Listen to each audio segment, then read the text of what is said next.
The story begins with a destroyed city and a warning being broadcast over the radio, informing that several Class 4 monsters, known as Beltos, appeared at the Sedamon intersection, and, at that moment, the team of the Spearmaster Gamsanghu, Class 2, is heading into battle. In fact, several Beltos are in the city, and the Lancer is face-to-face with a huge monster. However, they begin to gather in their bodies and unleash a powerful gust of wind that intimidates Gamsanghu, as receiving that wind attack from 10 monsters at the same time feels like his eardrums might explode. At that moment, a lightning bolt cuts through the sky, striking above the direction of the monsters.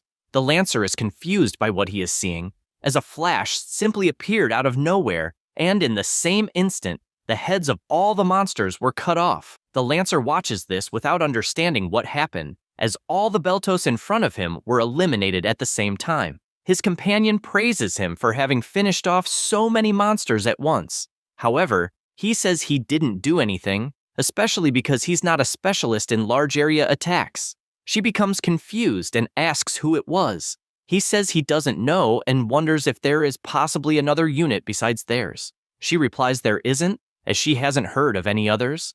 Gamsanghu becomes thoughtful since, as far as he knows, there's no one in the country with that level of skill. At that moment, the girl notices something and comments that whoever killed the monsters left the magic stones behind and she doesn't understand, as they're extremely valuable. However, all the captain can think about is the flawless cut on the Beltos heads, as it's definitely the work of an awakened of rank A or even rank S, and he doesn't understand what the goal was since they killed the monsters and vanished without leaving a trace. He stops thinking for a moment and asks to collect the magic stones and contact headquarters to call the corpse elimination team. Then he notices something beside him and sees that it is a restaurant. He comments that whoever the awakened was that killed the monsters, if they had missed the cut, the monster meat probably would have fallen into that restaurant, and for that reason, he thinks the owner was quite lucky. Then he stretches and says they will leave since he's in the mood for a drink. Meanwhile, near the location, the MC appears descending the stairs and, after reaching the street, heads toward the restaurant. After entering, he turns on the stove and puts a pot to heat up. Then, he goes to the meat and places it on the table. He observes for a moment and wonders if he might have cut too much Belto meat. Then he imagines that the corpses of those monsters must have already been collected, and for that reason, thinks it's interesting to make some jerky. At that moment, someone knocks on the door calling for him. He receives the visitor, who says he is from the Awakened Association and wants to know if the person there is Chul Ho Kang. The MC replies that he is, and the man gets straight to the point, saying he wants to talk about the several Beltos that attacked the area earlier, and although he thinks it's good the monsters were quickly contained, he believes everyone in the region was a bit scared and, for that reason, says he is there to check if any damage was suffered. The MC says he understands, although he doesn't think it was a big deal, since the world has been like that for a while. He comments that it's true, even though the world has stabilized in recent times, and thinks it's very good that there are no residences nearby, so the damage is minimal. At that moment, he smells something different and says something smells really good. Chul Ho replies that it's normal since the place is a restaurant. The man becomes embarrassed hearing that and confesses he'd like to eat a bit since the place is open and he's been running around all morning. The MC likes what he hears and tells him to come in. The association employee is surprised to see the interior of the restaurant, finding it similar to the dramas shown before the gates appeared. The man asks for a menu, and Chul Ho says they don't have a menu since he cooks based on the ingredients they manage to get each day. The MC begins to prepare and says that the menu for the day is Belto steak. The man is surprised to hear that name and comments that he must be talking about the monsters from earlier that day and explains that thanks to Master Gamsanghu, the monsters were defeated and the meat probably went to the market. Chul Ho, while preparing the food, confirms and says that thanks to that, he was able to get a good amount of fresh Belto meat. The man starts to worry because even though it looks like good food, he never imagined suddenly eating a steak like that and isn't sure if he has enough money to pay. The MC starts cutting and seasoning the meat. Remembering what happened 30 years ago, Chul Ho woke up and was summoned to another world where dragons fly and monsters roam, and in short, he was summoned to that other world. He had to fight to survive, and after gaining strength,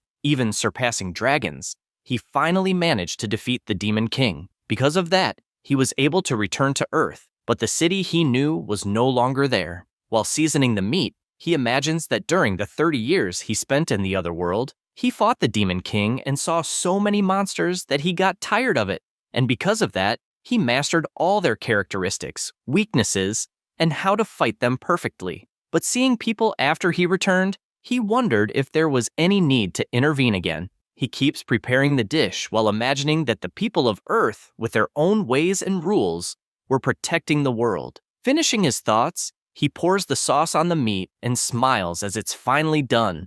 The Belto steak was ready. That day, the main dish was Belto breast, and the sauce was cow hull milk. The man's eyes light up because at first, he just wanted to fill his stomach, but he never imagined the dish would look so amazing. He decides to take a bite, and after chewing, he comments that the dish is incredibly juicy, thinking that the Beltos were a real pain that morning, but now he's feeling relaxed. He decides it's not the time to overthink and goes back to eating, enjoying every bite. Amazed by the steak, he no longer cares much about the price, as he wants to indulge a little that night. So after eating, he asks for another Belto steak. After eating again, he stands up and asks for the bill. The MC explains that he doesn't charge his first customers. He refuses that since it was way too delicious and confesses that he found the food comforting and felt all his fatigue go away. So he guarantees he'll come back again and wants to pay for what he ate. The MC smiles and replies that if he insists, it will be 10 silvers. Immediately, Choi pays and thanks once again for the meal. But before leaving, he asks the MC to stay safe, since the way the world is now, those who are not awakened go through hardships. And for that reason, he asks him to evacuate next time monsters show up near the restaurant. He then hands over a card and says that even though cafes, bars, and markets have started to re-establish themselves, it's still dangerous. Chul-ho looks at the card and comments that it truly is a difficult era for the non-awakened, and after Choi leaves, he thinks to himself that the public servant isn't a bad guy, and hopes he lives a long life. He then cuts a piece of the steak, and after eating, feels relieved that it's actually really tasty. He thinks it was another peaceful day and plans to drink something to wind down. He also considers making some snacks with the Belto eggs he bought that day or cooking them. Suddenly, someone shows up at the restaurant knocking on the door, and a red-haired guy announces that he finally found the MC, who looks confused, not understanding what's going on. The boy yells that he's there to take back what belongs to him. A few hours earlier, at the Seodaemun traditional market, the MC is walking while people around him are buying medicine made from cooked Beltos, as well as buying monocrystals at high prices. He imagines that ever since the monsters appeared, beef and fresh vegetables have become essential food, so it has become difficult to find basic ingredients. Humans have no choice but to feed on monsters, and a lot of people have shown resistance to this. And it is speculated whether it is because the taste is better than expected or because it is very cheap. On the other hand, artificial cultivations provide enough meat and vegetables, but monsters are still a famous ingredient. He reflects that, thanks to this, the city's monster market can grow. He says this while watching a vendor announcing monster eggs that arrived in large quantities for sale. The vendor comments that the eggs were inspected by the Association of the Awakened and admits not knowing for sure if the eggs look similar from monster to monster since he can't tell the difference. At this moment, Chul-ho uses his ocular detector. I imagine that the Canis artifacts, the silver dragon that rules the northern mountain range of that world's empire, grant the ability to see the target's essence. The system notifies that the item's name is Class 4 Raptor Egg, and the second is a Belto Egg, also Class 4. Reading this information, he imagines he stole this ability when he captured the Demon King,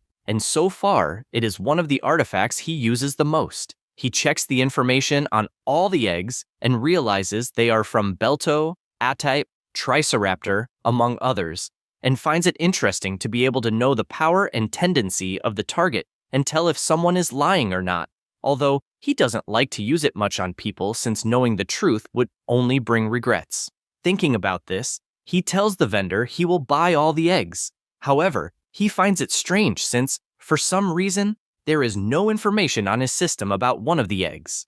Curious, he tells the vendor he wants that specific egg. Upon arriving at his restaurant, he breaks one of the eggs and starts imagining that eating was a waste of time when he was on the battlefield, and just thinking that a delicious meal was a luxury, and over time, only delicious things remained. He thinks about this and finishes preparing the Belto scrambled eggs. Then he recalls that food and smells are a good way to remember a place, and that he used to eat food with his comrades on the battlefield. He then starts eating, finding the egg thick, but well combined with cow hull milk since it is tasty, and he also likes the soft texture a lot. He continues eating and, looking up, imagines that if he closes his eyes, he will remember the old times and the faces he misses. Even starting to recall some he can no longer see, he wonders if he is becoming an old man until he looks to the side, remembering the egg whose information he couldn't see with his ocular detector. He imagines that, as far as he knows,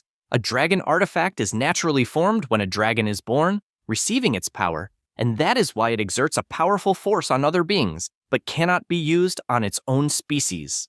Chul-ho puts his hand on the egg and wonders if it is a dragon egg, since he did not know that one day he would get a dragon egg on the market, and is also curious to know what it tastes like and what kind of food he could make.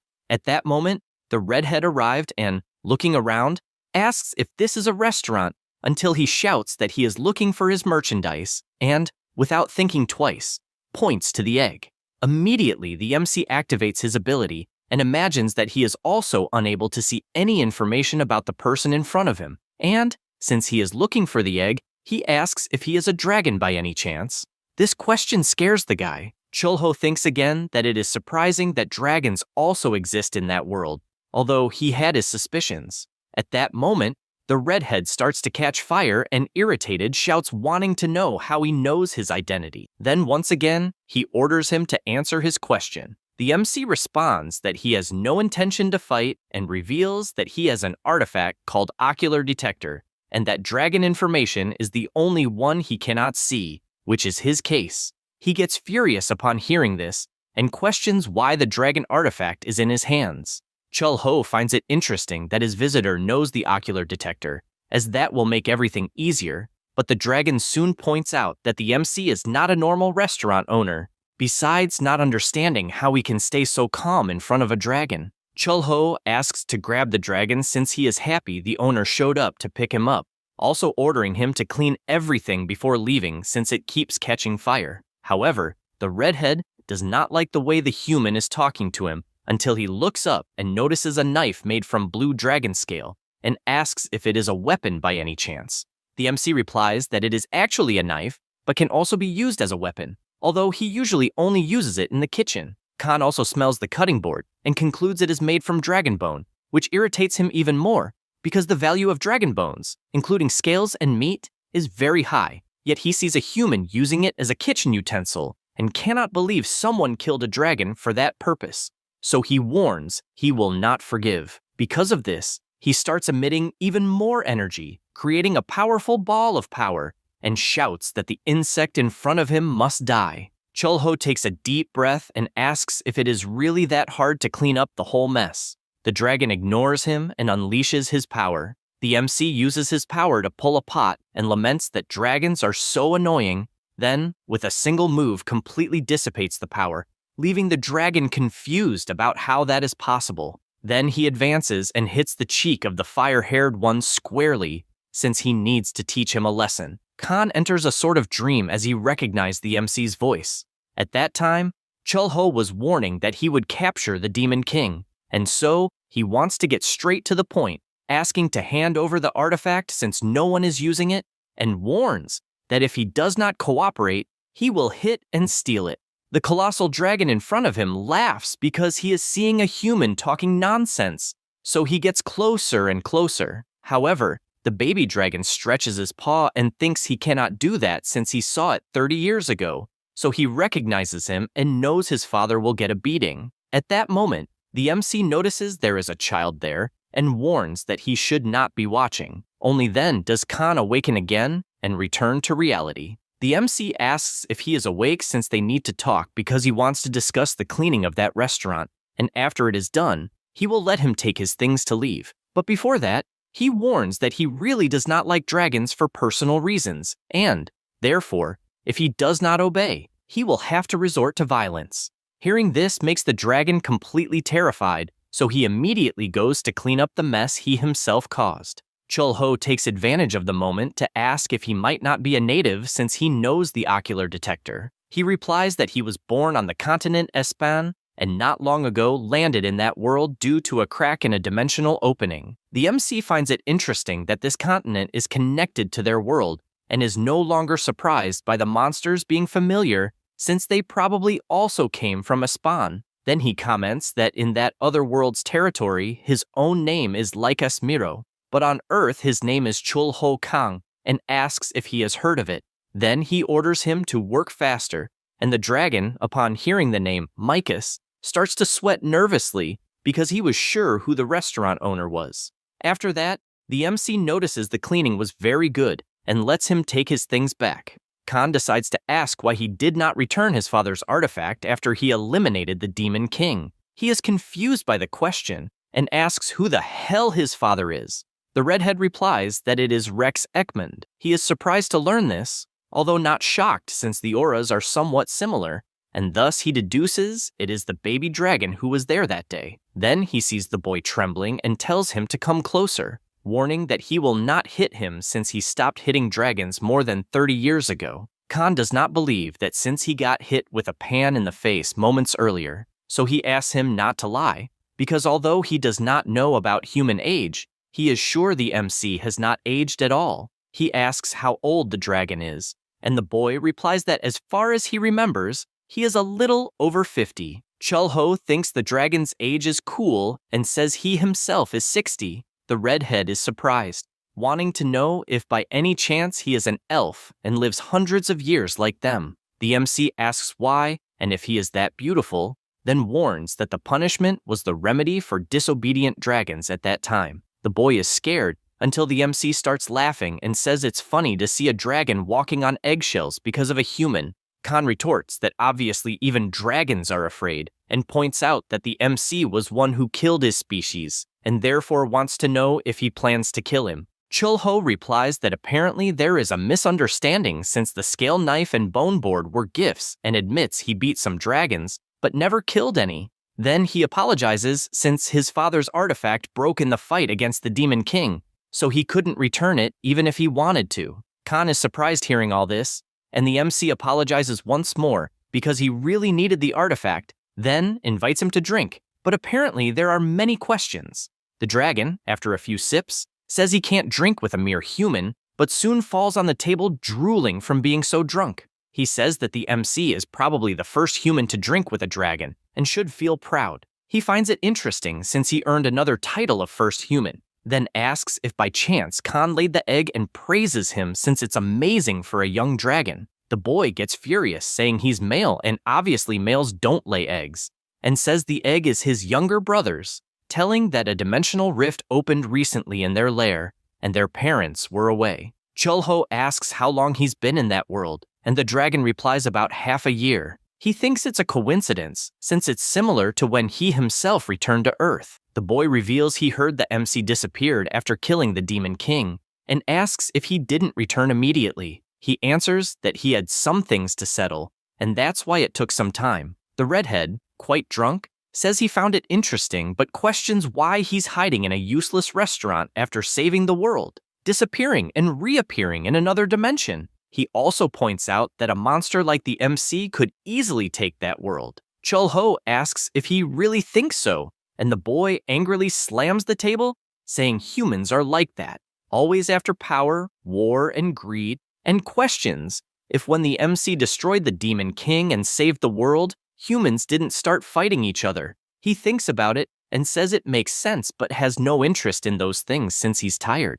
Khan says he doesn't believe a human's words, and the MC just asks him to take good care of his only brother. Immediately, he hugs him and says yes. Then a strong glow came from the egg, making Chul-ho close his eyes, and when he opens them, he finds it strange that there is a creature in front of him, and also sees Khan sitting just behind smiling. Only then does he realize there is a baby dragon right in front of him, and is surprised since the egg simply cracked and the dragon was born. Seeing this, he asks if it will have a name, or if he will just call it Baby Dragon like all dragons do. The redhead reveals he hasn't thought of a name yet. The MC starts petting it and asks if it's male or female, and Khan gets irritated asking not to treat it like a beast and says obviously it's female. The MC looks closely at the baby dragon and notices it looks a lot like a millet bird despite having some teeth, and wonders if dragons are omnivores. He keeps watching until the boy asks if his little sister isn't cute since he found her charming. Chul-ho pets her once again, then asks where he will take the baby. He thinks about it as well as the MC, who smiles and says that if there's somewhere to go, it's to eat first and only then leave. After that, many gusts of wind blew in the place. The bastard demons appeared with the storm when the wind blew carrying a strong smell of blood, and so on rainy days, he remembered the battlefield. Besides the last drink they shared, still on the ground, he felt alive. That day, the MC prepared the fast-growing hamburger steak. The main dish was beta chicken breast, meat from the triceratops foot pad. It is soft like a sponge, good for elderly and children. After the MC offered these foods, he wondered if he could leave already. Khan felt a little embarrassed and answered yes, asking how much the meal cost. Chul-ho replied it cost $10, but asked to leave without paying, although he found the boy's reaction strange. He found all this strange and asked if he had somewhere to stay, but Khan said no. The MC kept watching, imagining that being a player in a new world is lonely, although he always thought dragons were proud of being self-sufficient. Besides finding it very different for a dragon to feel lonely, if students from the continent of Espan knew, they would publish hundreds of papers. At that moment, the dragon placed a stone on the table and said it was a Class 4 magic stone, and even knew it was valued in that world. Chul-ho laughed seeing that, leaving the fire-haired one embarrassed, wanting to know why he laughed. Then the baby dragon started making a noise, and the MC asked if he was still hungry. Because of that, he offered another piece of meat, imagining that living on Earth, especially with such a small creature, is difficult even for a dragon. This made him remember he also felt a little nostalgic for the other world and believed he would probably never see a certain person again for the rest of his life. Khan was happy with the MC saying he could stay a few days at the restaurant and even didn't need to give the magic stone. He knew having someone to share secrets with could add some happiness to life. The dragon did not accept everything so easily, as he did not want to take advantage, since he had even been fed. The MC stretched out his finger asking to wait a moment and made a cut in the air, leaving the boy startled. At that moment, a goblin appeared from the portal that formed, greeting the king of the world. Khan was surprised to see it was a goblin, and the MC said it was an immortal goblin named Kasim, who manages the items in his subspace. He then went straight to the point, asking how many magic stones they had in the subspace. The goblin pointed out as many magic stones as grains of sand on the beach. But regarding the highest class stones, there were 5 top-class magic stones and 120 high-class ones. The MC handed over the magic stone that belonged to the dragon, and Kasim said another grain of sand had been added, leaving Khan unable to believe it. The goblin continued to follow his master's orders, while the fire-haired one was still amazed at the absurd amount of magic stones Chul-ho had. With everything settled, Kasim said he would return and gave his respects to his master. The MC said everything was resolved and said he would need help with work. Time passed at the restaurant, and the baby dragon kept sleeping while several explosions happened inside. After hitting the dragon's head, the MC told him not to randomly blow his breath since he would only burn the meat and needed to control the fire precisely. Then he asked him to try again, and Khan tried more calmly this time. They finally succeeded in grilling the ataho breath. So the main dish was ataho sirloin. The MC liked the result, and then Khan asked if the rapier he took from the subspace was not a common weapon. He replied probably not, remembering it belonged to someone called the Axis of Rekafel. Immediately the dragon recalled it was a masterpiece made by 12 Rekafel artisans, the greatest creation of their lives. Basically, it is a life weapon unmatched in the world, which left him in disbelief. Then he asked why the MC continued using sacred treasures as kitchen utensils without sense, since a weapon is not made for that. The MC responds that at least it's better than what dragons do, which is accumulate trash. He agrees with that since it makes sense, until someone appears knocking on the door, calling for the restaurant's boss. It was Choi, giving his greetings since he was patrolling the area. Right after, he starts eating, praising the incredible smell of the food. Then he asks if by any chance they hired a new employee, since he saw someone new at the restaurant, and warns that he has something important to say, as a new dungeon appeared in the underground passage between Sinshan and Seodaimon, and they are even recruiting Awakened. Chulho asks if it's true and finds the dungeon interesting, since they are incubators for monsters, and work as portals to other worlds where dimensional rifts have opened, which even happened to him and Khan. Then he asks about the difficulty, and the association employee answers that it's Class 5. He also says that Sanghu and the Zenkaku team were assigned to Seodaimon, and Chaeyan was assigned to Sinchan. The MC is confused since he doesn't know who the girl is, and he explains that she's like an ice witch, and that since they are forming a reserve team, the place will be full of candidates. And even though many are awakened, only the best are chosen. He explains that it's something like a job site and feels lucky to be a non-awakened with a stable job. Only then does he realize time passed quickly, and thanks for the meal as he found it delicious. Khan finds it amazing that his grilled dish is being well received, and Chulho agrees and even thinks he needs to buy more ataho meat to prepare. He then goes to the market and asks for 10 kilos.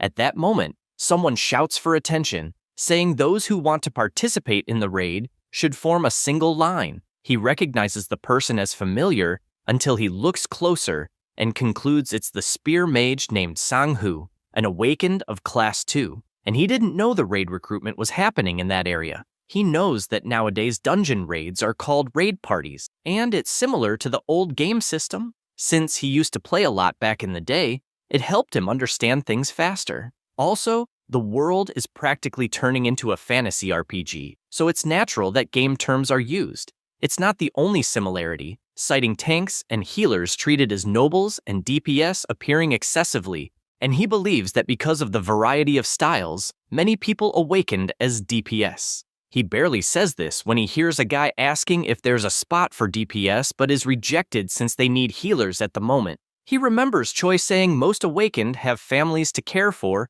and he resumes walking, thinking Choi is a good guy and hopes he takes better care of himself. The awakened who couldn't be recruited walks away and opens his wallet, seeing he has no money, which leaves him completely down. The MC arrives at his restaurant and sees the kitchen is completely clean, but Khan isn't there. He then looks to the side and sees a man arrived at the restaurant. He sits and asks if by chance they have ramen, apologizing in case they don't. The MC says it's no problem and finds it strange since ramen is a cheap meal and hasn't changed in the last 30 years. But the price went up and the taste changed a bit since they use something besides wheat. The man asks how much a portion costs, and the MC replies $2. The customer is surprised it's so cheap and asks if he can order 5 portions. The MC thinks it's a lot since he doesn't know if he'll eat it all, but the man says he definitely will. Chulho starts to find it strange and decides to use his ocular detector on the guy. His alignment is good, and his class is Food God. The class proficiency is the lowest, but the acquisition skill is high. He reflects that this class is familiar to him since an ex-colleague had it, and, as far as he knows, the more he eats, the stronger he gets.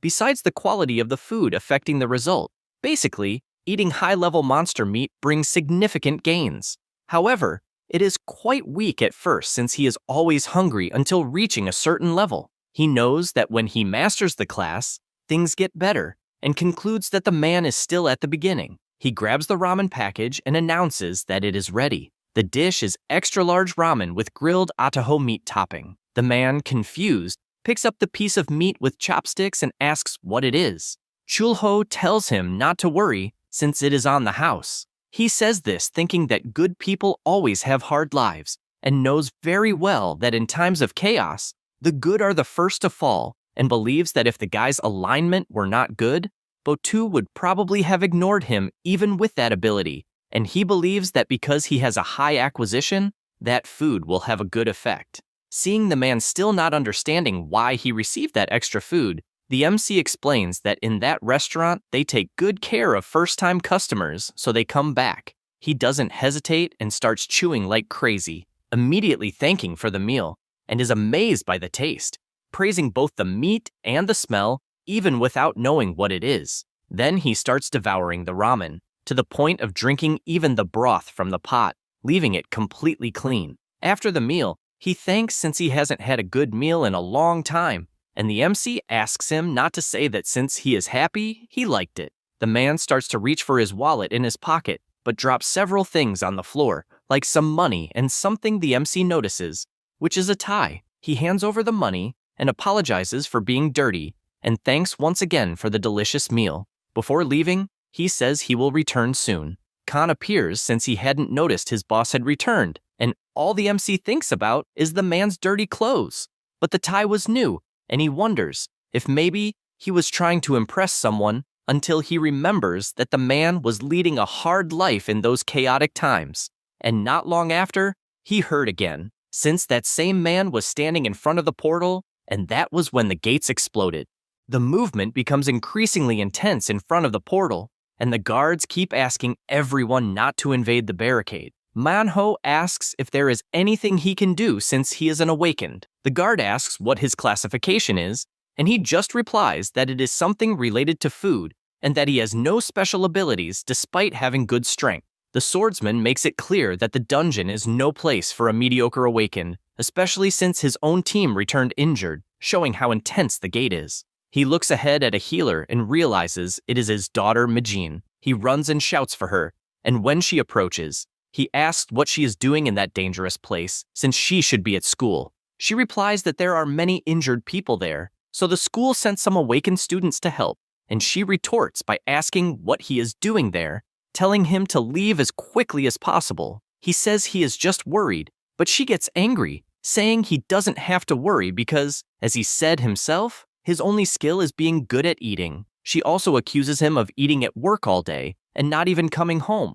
so she wonders what good it will do to throw himself in front of danger just eating. Then she pushes him, saying she needs money to get a school scholarship, and accuses him of making her look pathetic by invading that place. As she does this, she notices his tie falls to the ground and accuses him of not even having a proper weapon. At that moment, someone comes out of the portal. It was Sang-hoo, heading toward his partner, and she shouts that the attack on the dungeon is over and asks the healers to gather to treat the wounded. Immediately, Mijin runs off, leaving her father behind. Now, some things about that world: the types of abilities possessed by an awakened have 5 stages until reaching the upper level, expanding someone's proficiency. In that world, especially in Korea, for the training of awakened people, a place called Cipher School replaced regular schools. Once an awakened person masters the knowledge of the first lesson through training, he can choose another depending on his development. If someone masters 2 lessons,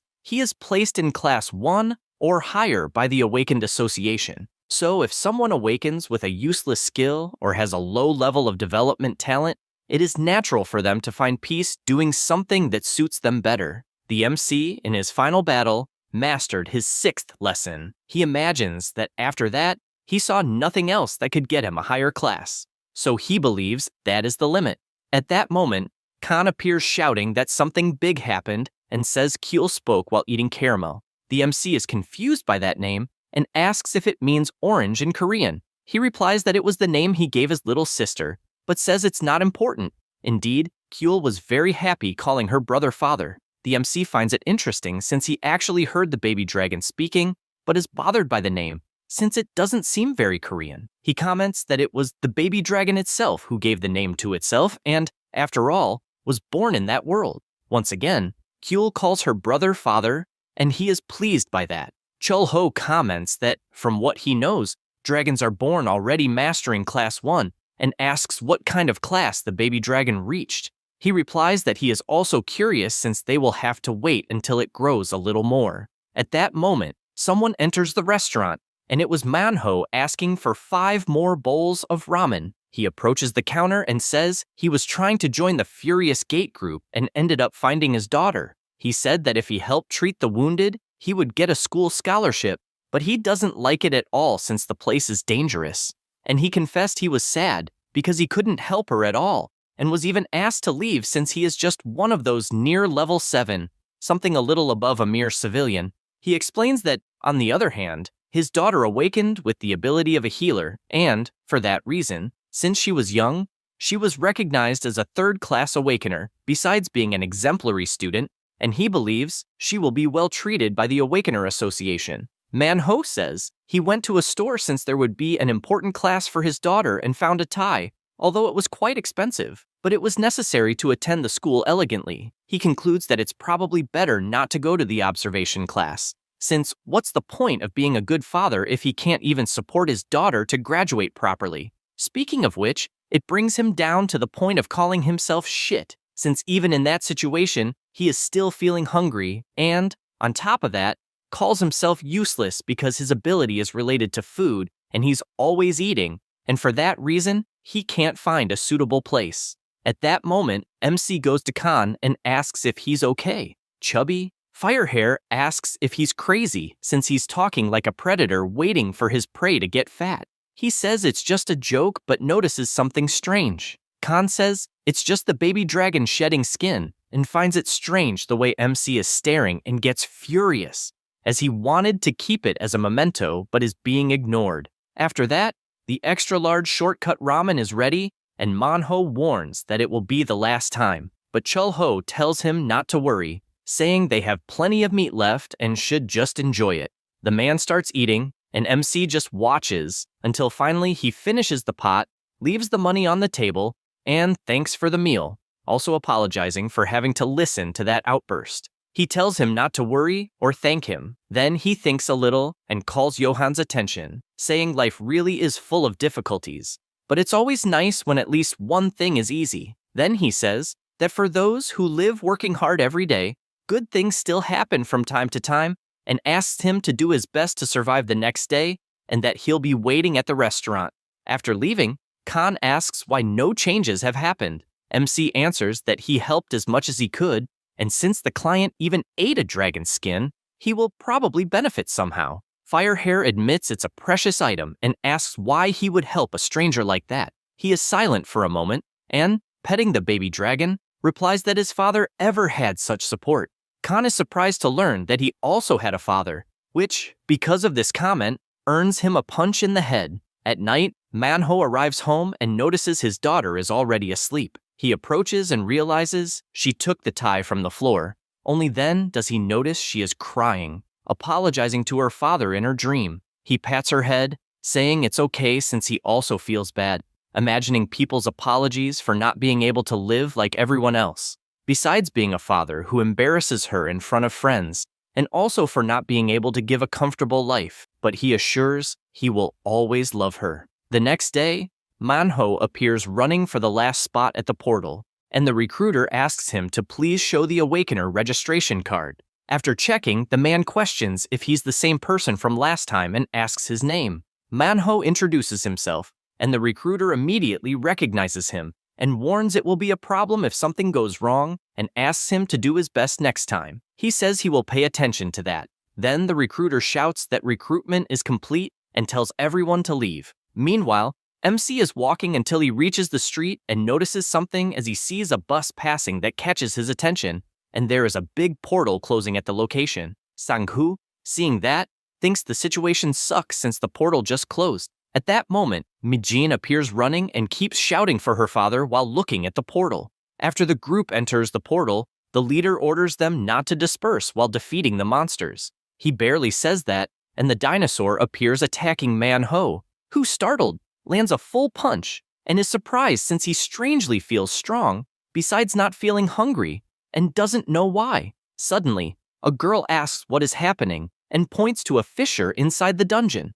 Everyone feels a strong tremor, and a colossal dinosaur appears before them, leaving Manhwa surprised since that is a hidden boss. The girl tells everyone to run, and they start fleeing while Manhwa tries to process what is happening, and if the monster in front of him is the Tigrex. He prepares to run, but something catches his attention.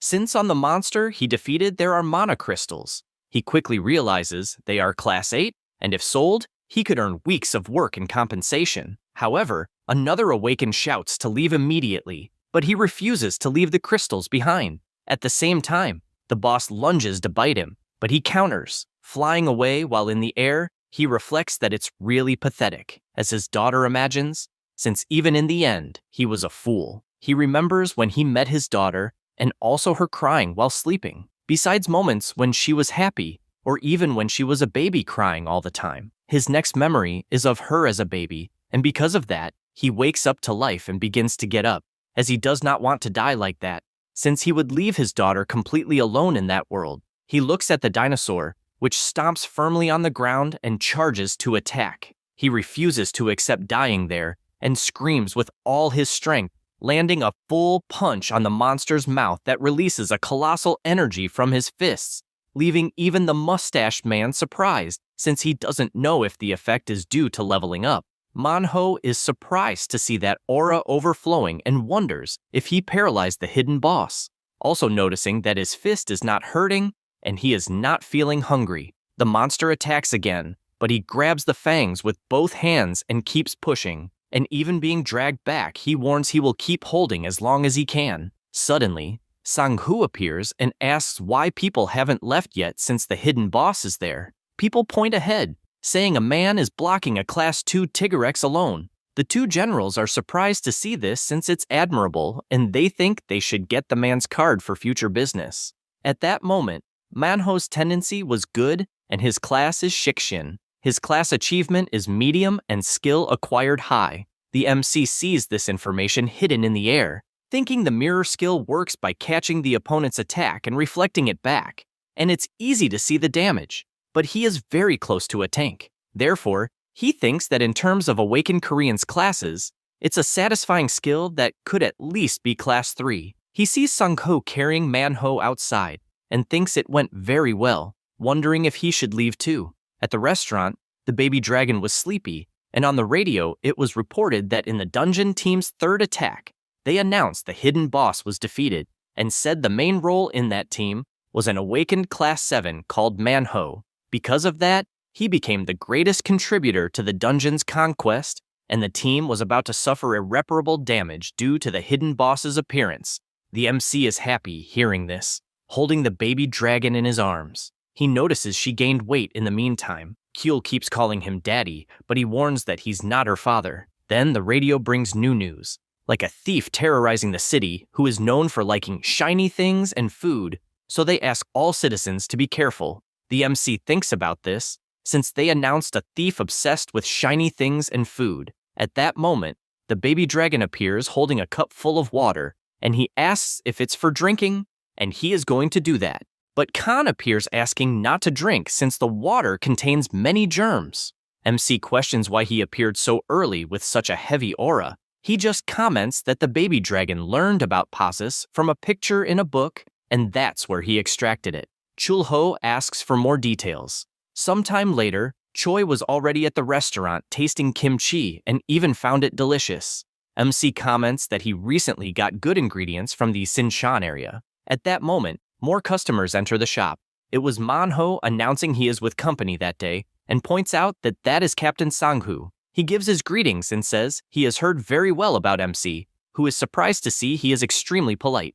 Choi stands up, greeting the spear mage, who recognizes who he is and also returns the greeting, saying it is a pleasant afternoon, and that if it weren't for the joint meeting, it really would have been a pleasant afternoon. The man laughs, and only then realizes the other person in the restaurant is the famous Mirror. The spear mage is confused and asks what he means by Mirror. He, with shining eyes, says that is Manhwa's nickname after his incredible performance against the hidden boss. MC is surprised to see honorifics added to the name when you become famous. Chul-ho says it was all thanks to MC, who says it has nothing to do with him and was just waiting to return to the restaurant. Asks if it is to prepare another ramen. He says, yes, since it was delicious the other times. Sang-hoo confesses he also felt like eating ramen and so will want the same dish. After the food arrives at the table, Manhwa eats everything at once, leaving the spear mage startled, thinking his friend is amazing for being able to eat so much at once, and he just laughs, feeling embarrassed. Sang-hoo politely asks to go ahead, reminding Manhwa he needs to pick up his daughter at school. MC hears the two getting along very well and feels happy since the relationship does not seem so bad. However, he notices the environment becomes very quiet, and when he looks back, he sees the spear mage dozing off. In his dreams, he was shouting, calling another guy an idiot because, by stupidity, he decided to mess with a sacred creature. And it was a fierce wolf overflowing with fire all over its body and moving in all directions, causing terror in the city. After that, he wakes up and gets up startled, apologizing for being there so late. MC tells him not to worry since there are no customers anyway, and asks if he would like a simple meal. He says not to worry since he is not hungry, until the radio announces once again about the thief invading shops. Chul-ho asks if he wants alcohol and says that in that restaurant they only serve soju and beer. The man accepts and asks for any side dish he thinks best. MC thinks about it, not knowing what he can do with the ingredients he bought at the market, and asks if he would like sashimi. The spear mage thinks about this option, and Chul-ho says it is very fresh. He puts the fish on top of the shed and imagines that species has been seen for 30 years but are hard to find. He imagines the name of that is German fish, and a fully grown adult easily reaches 3 meters, so that one is a baby. He begins cutting with his extremely sharp knife, and while slicing, he thinks that in the past he did not prefer sashimi because it had a poor cost benefit. After a while, the German fish sashimis are finally ready, and Sang-ho is delighted, confessing it has been a long time since he last ate sashimi. He brings the food to his mouth and is surprised by how smooth it is, besides being refreshing with a taste like noodles.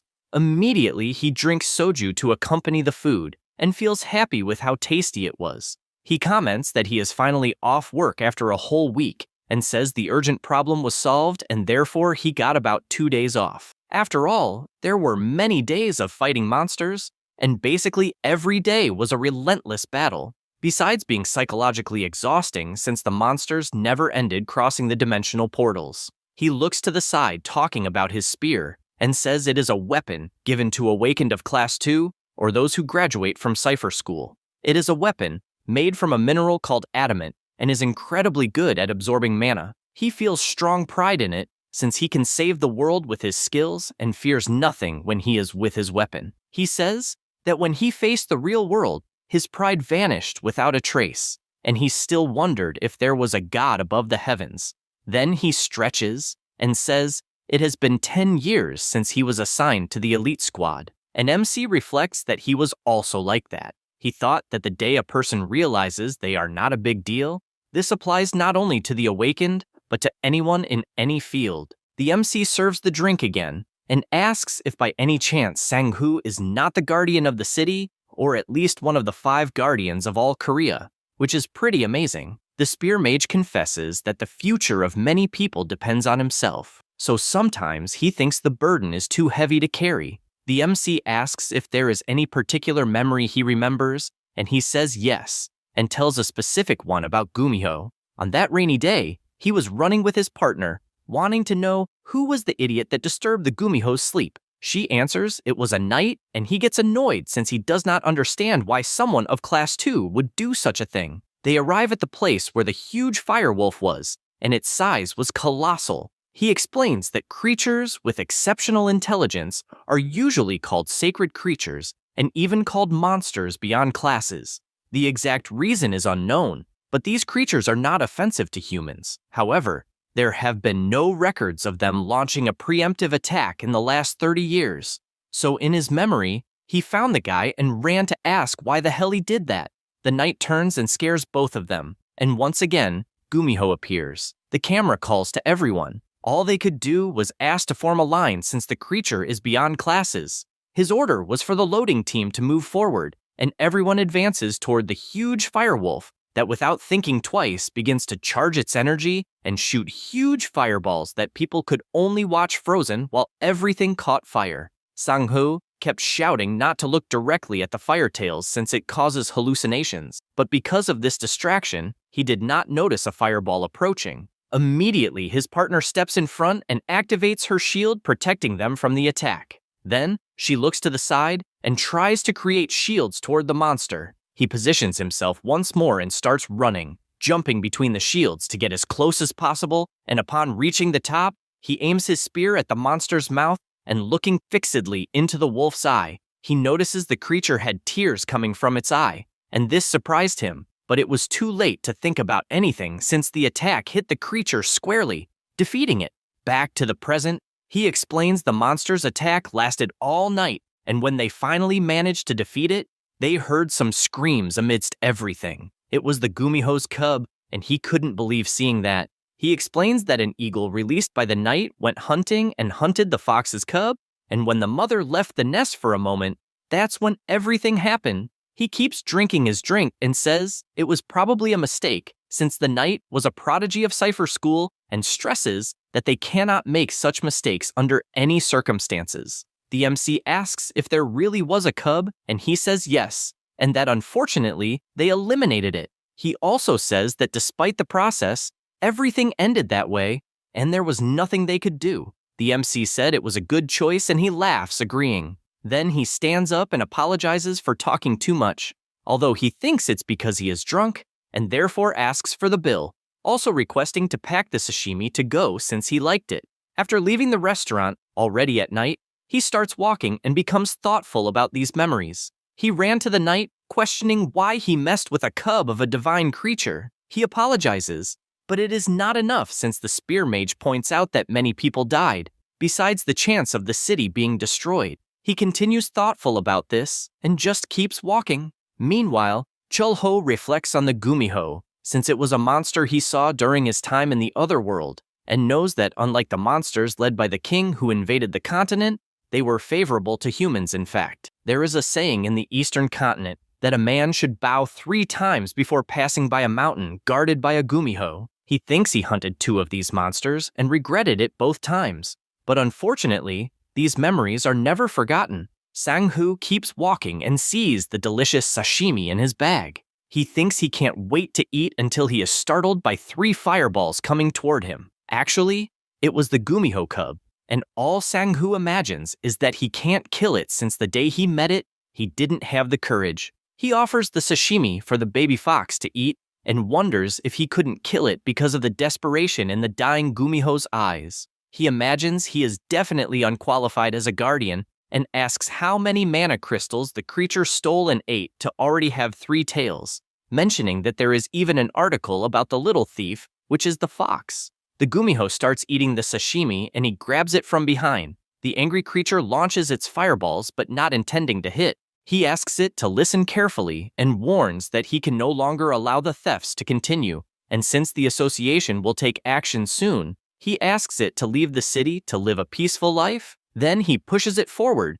telling it to go away. However, the creature just makes noises, and he becomes irritated until he yells for it to disappear, which scares the Gumiho, but he says there is nothing he can do and therefore orders it to leave immediately. The fox obeys and starts wandering around until something catches its attention when it sees the baby dragon. It approaches the window and puts its paw on Keel's face. It associates something soft with something harmless, and it might be a friend. At that moment, the MC appears and the fox tries to hide, but he notices instantly. Then, he picks up the baby dragon in his arms and says he is not surprised since he felt the energy of a Gumiho on the mountain and asks if it wants food. The fox shakes its head no, and he is surprised since it apparently already ate somewhere, so he summons his portal calling his goblin butler, who immediately notices the presence of the Gumiho cub. The MC orders to get any crystal nearby, and Kasim obeys, handing over the first crystal he finds.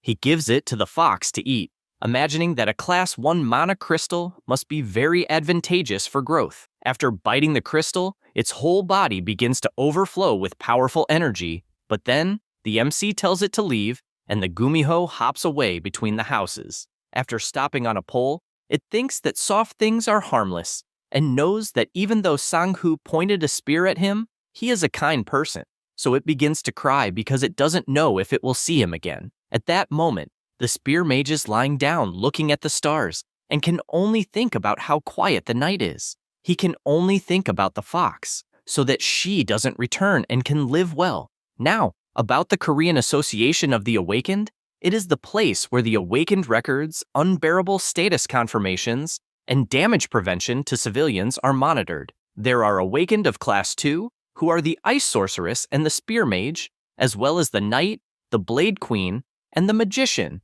who are pointed out as guardians. There are also 3 Class 1 expedition awakened on special missions, and all of this is monitored by the association. The mastermind behind all this is President Jinsa, who is having his coffee and tells Chaeyeon that the coffee is hot.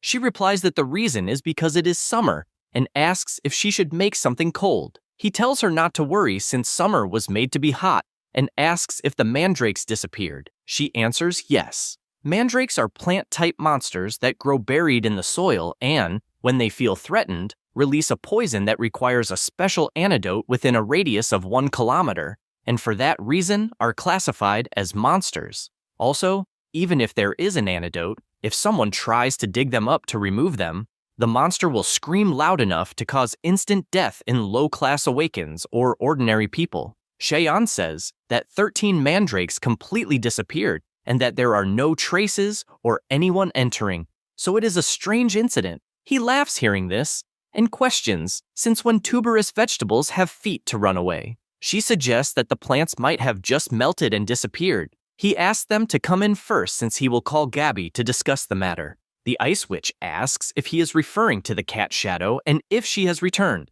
He answers yes, although still waiting for a mission. Meanwhile, the baby dragon is stretching, trying to wake the MC since she is not finding Khan. However, he does not open his eyes, and she starts touching his hair, causing a slight scratch. Then her stomach starts to growl, and she grabs a chair and places it in front of the fridge. She then climbs up and upon opening it, comes face to face with a mandrake. She picks it up, finding it confusing, and immediately the monster starts screaming wildly, but Kyul just puts it in her mouth and tries to eat it, but gets upset because it tastes horrible. After a while, the MC appears with fiery hair and sees the baby dragon with a full belly after eating everything in the fridge, and the MC makes it clear he will scold her when he wakes up. Khan also cannot believe she ate everything in the fridge. The MC picks her up and asks where the hell Khan has been the last few days. He answers that he was investigating the conditions under which each rift forms, and therefore visited the places where the dungeons appeared. He is surprised by such effort and asks if he discovered anything, but he replies unfortunately not, since he only saw monsters that were commonly seen on the Ispan continent. Chul-ho is surprised hearing this, and asks if by any chance the fiery hair is a monster. He gets angry hearing this, and warns that dragons are a great race and therefore asks not to compare them to monsters. He reflects that this means there is at least a chance that monsters, or something even greater, pass through the rifts, and he doesn't know how he forgot something like that. So he asks to be informed immediately if anything strange is seen. Khan answers yes, and asks if his friend has not reached Master Level 6, and if he cannot control dimensional sails. He answers no, and does not even know who created or why they appear. Khan then questions how he returned to that world, and he says it is a long story and will talk another day. Then he warns they need to go to the market to do shopping. Meanwhile, in the Sinshan suburb, Chaeyeon is investigating and realizes there is no trace at all. At that moment, a green figure passes behind her and starts moving at high speed. She prepares her energy and the figure gets so close it almost touches her face. Only then, she realizes it is the awakened Gabby. The girl says she is surprised to finally see the Ice Witch of Sinshan. She says she looked around and had no idea who she was. Chaeyeon, a bit embarrassed since in front of her is an awakened of level 1, which is the highest possible, greets her by the nickname Cat Shadow. But she asks not to be called that, saying she can just call her sister, and asks if she's a new recruit since she's really cute, and asks her not to be nervous, also wanting to know how old she is and what she's doing there. Chaeyeon says it's her 10th year, and the sorceress finds that incredible since someone who crossed the barrier without causing any disturbance is in front of her, and questions if she's really a level 1 awakened, also not understanding how she didn't make the top 30 years ago and how she looks so young. Gabby reaches out her hand saying she saw the previous guardian a few times, and asks if she's new. Chaeyeon introduces herself and says, yes. The girl then asks what's going on, and she replies that there was an accident, that 13 mandrakes disappeared. Cat Shadow asks who broke the barrier, and the ice sorceress says it was a level 4 awakened from their team. She finds it strange, since crossing a level 4 barrier without leaving a trace would have to be someone at least level 3, and therefore recommends starting by tracking the mercenaries in the city center. Then she asks where the largest nearby group of mercenaries is. Cheyenne says they're at the mercenary temple in Seodaimon. Gabby asks to go there first, also saying she's hungry, so they need to stop to eat and only then go find the brat she used to fight with all the time and ask the guy to buy food for everyone. Sang-hoo feels that someone is talking about him at that moment. Meanwhile, Khan is covering his little sister with kisses, saying she's very cute and adorable. He can't stop admiring her and asks who the baby dragon takes after to be so cute. Then he realizes the MC is watching and, embarrassed, asks how long he's been in the room. He replies since the beginning and tells him not to worry, since he doesn't see anything wrong with a brother and his little sister. Then, he tells him to fill a bowl with water, and Firehair asks what he's holding in his hands. He says it's something called watermelon, and asks if he's never seen it on the Espen continent.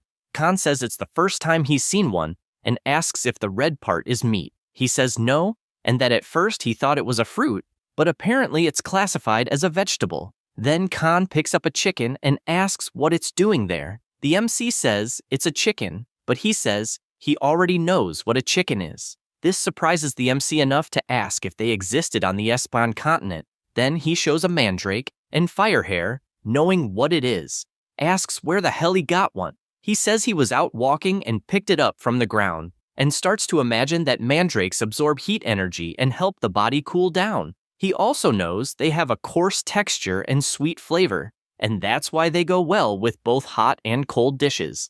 Then, while handling the chicken, Khan asks why he keeps stuffing the inside, and he replies that it's necessary, only then putting it in the pot since they need to wait for it to be ready. At that moment, someone enters the restaurant saying they didn't know there was one in that place. It was Cheon, accompanied by Sang-hoo and Gabby. The ice sorceress greets him, and the MC welcomes them. Immediately, the spear mage apologizes and says there's a guest present and asks Khan if he's the one working there. Chulho says it's always good to have customers in the restaurant and says Firehair is one of the cooks. Then says they've made a samgyetang and wants to know if they'd like to try it.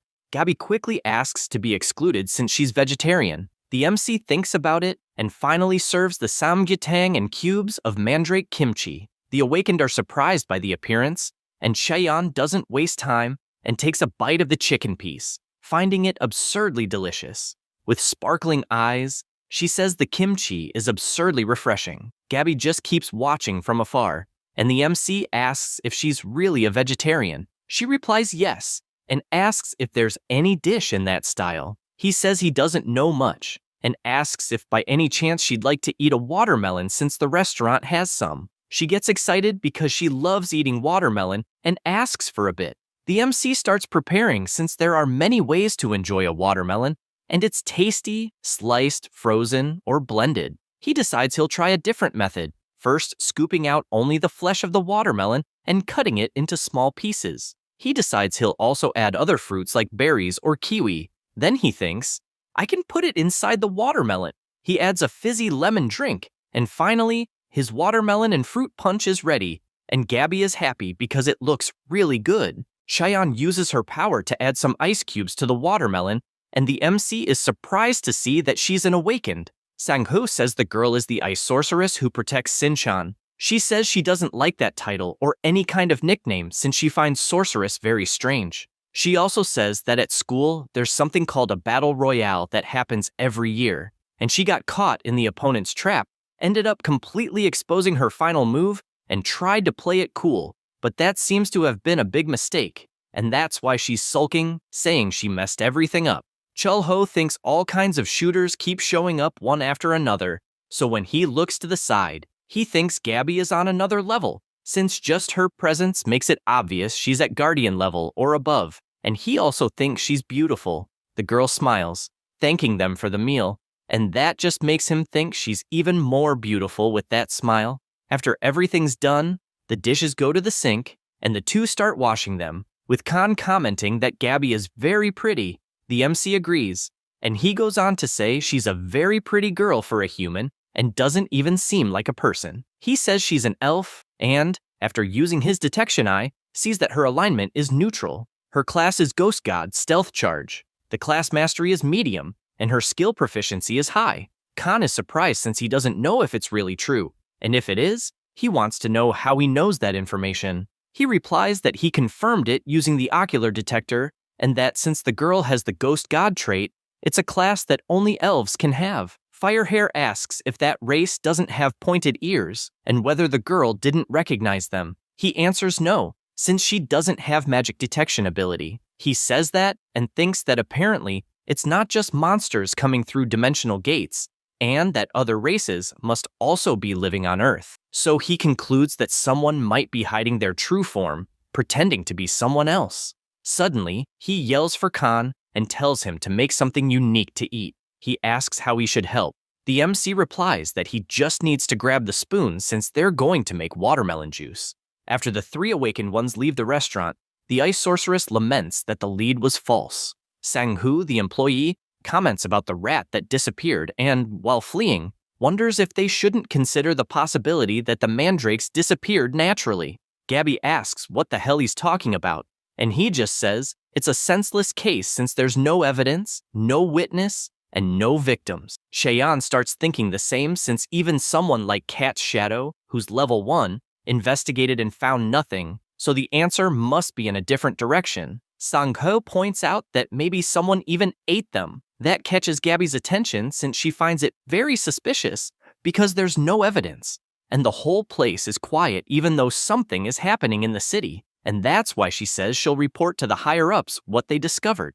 The spear mage just stays quiet without anything to add. Meanwhile, someone lights a cigarette and keeps looking at the starry sky. He glances at the grass on the ground and then draws his sword, saying they need to protect the survivors, and shouts to his whole team that the case is closed. The MC picks up the newspaper to read until the baby dragon appears calling for him. Chulho picks her up, and Kyul starts saying that sleeveless clothes are attractive, and he agrees since the weather is really hot. Then her stomach starts growling and she looks to the side saying she's hungry. He starts thinking about what they should eat for breakfast, since he always worries about that, because life is short and there are only 3 chances a day to eat something tasty. The baby dragon keeps staring at him, and the MC starts pulling her cheeks since her life is anything but short, and decides he will make white rice since it's good for health. He puts her on the ground to wake up her father, and immediately the baby dragon runs and jumps towards Khan, who is sleeping peacefully until he wakes up startled without understanding what's going on,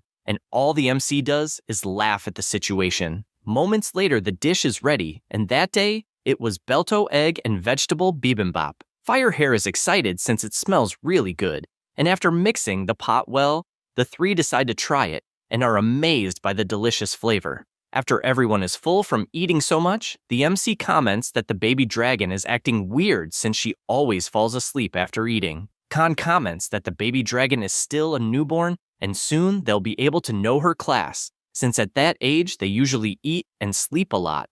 Chulho starts thinking about what class Kyul will master, and after Khan takes her to sleep, someone arrives at the shop and the MC greets them. The man sits down and says he would like to eat ramen, but the MC, smiling, says cold rice is the best and it's even ready. The man agrees since the rice will go well with the ramen. Then he picks up the newspaper and something catches his attention when he sees who is in the news. Sometime later, still at the restaurant, the man compliments the delicious dish he's eating, and Chulho knows it's because he made it with mandrakes. At that moment, Choi enters the restaurant and greets both the MC and Sixin. He turns around surprised and asks if he's going to eat by any chance.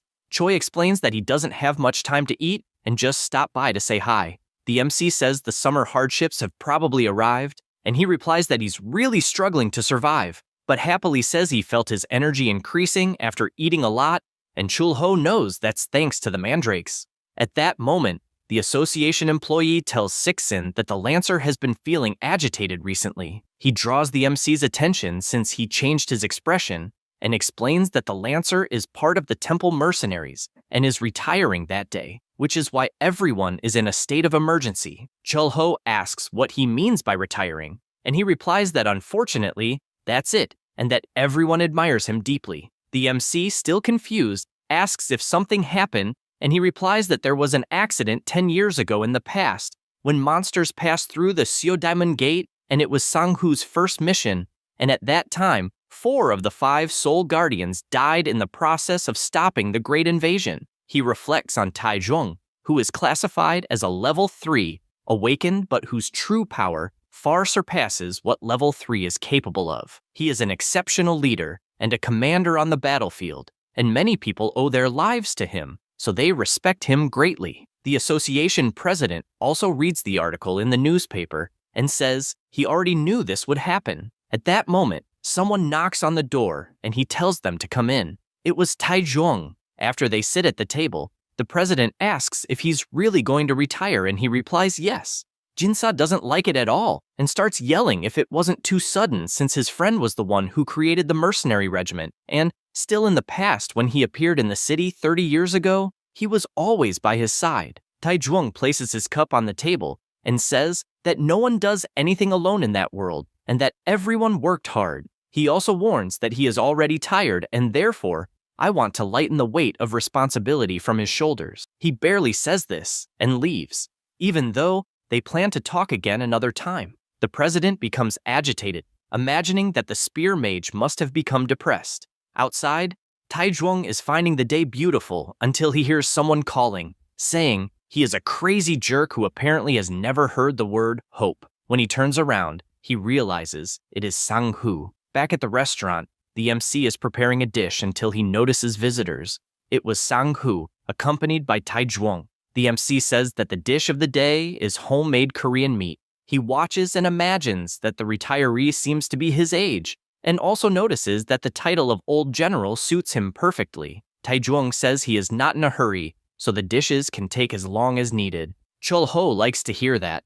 The spear mage says he will not drink since he is a bit busy, and only showed the way to the restaurant before leaving. Taizhuang apologizes, calling the boy immature, and when he takes his cigarette, he realizes he does not even know if he can smoke there and apologizes. The MC says it is not a problem since there are no other customers. The general notices the smell is good and confesses that the smell of cooking rice is something he hasn't smelled in a long time and feels nostalgic. Chul-ho becomes thoughtful about that since everyone has something they miss. He decides the dish will be soybean paste stew, and since every homeowner has their own recipe, he serves it for a long time with just soybean paste and vegetables, without the broth, as it makes it much tastier. Then he fries the eggs separately and a salted grilled fish, resulting in traditional Korean meat.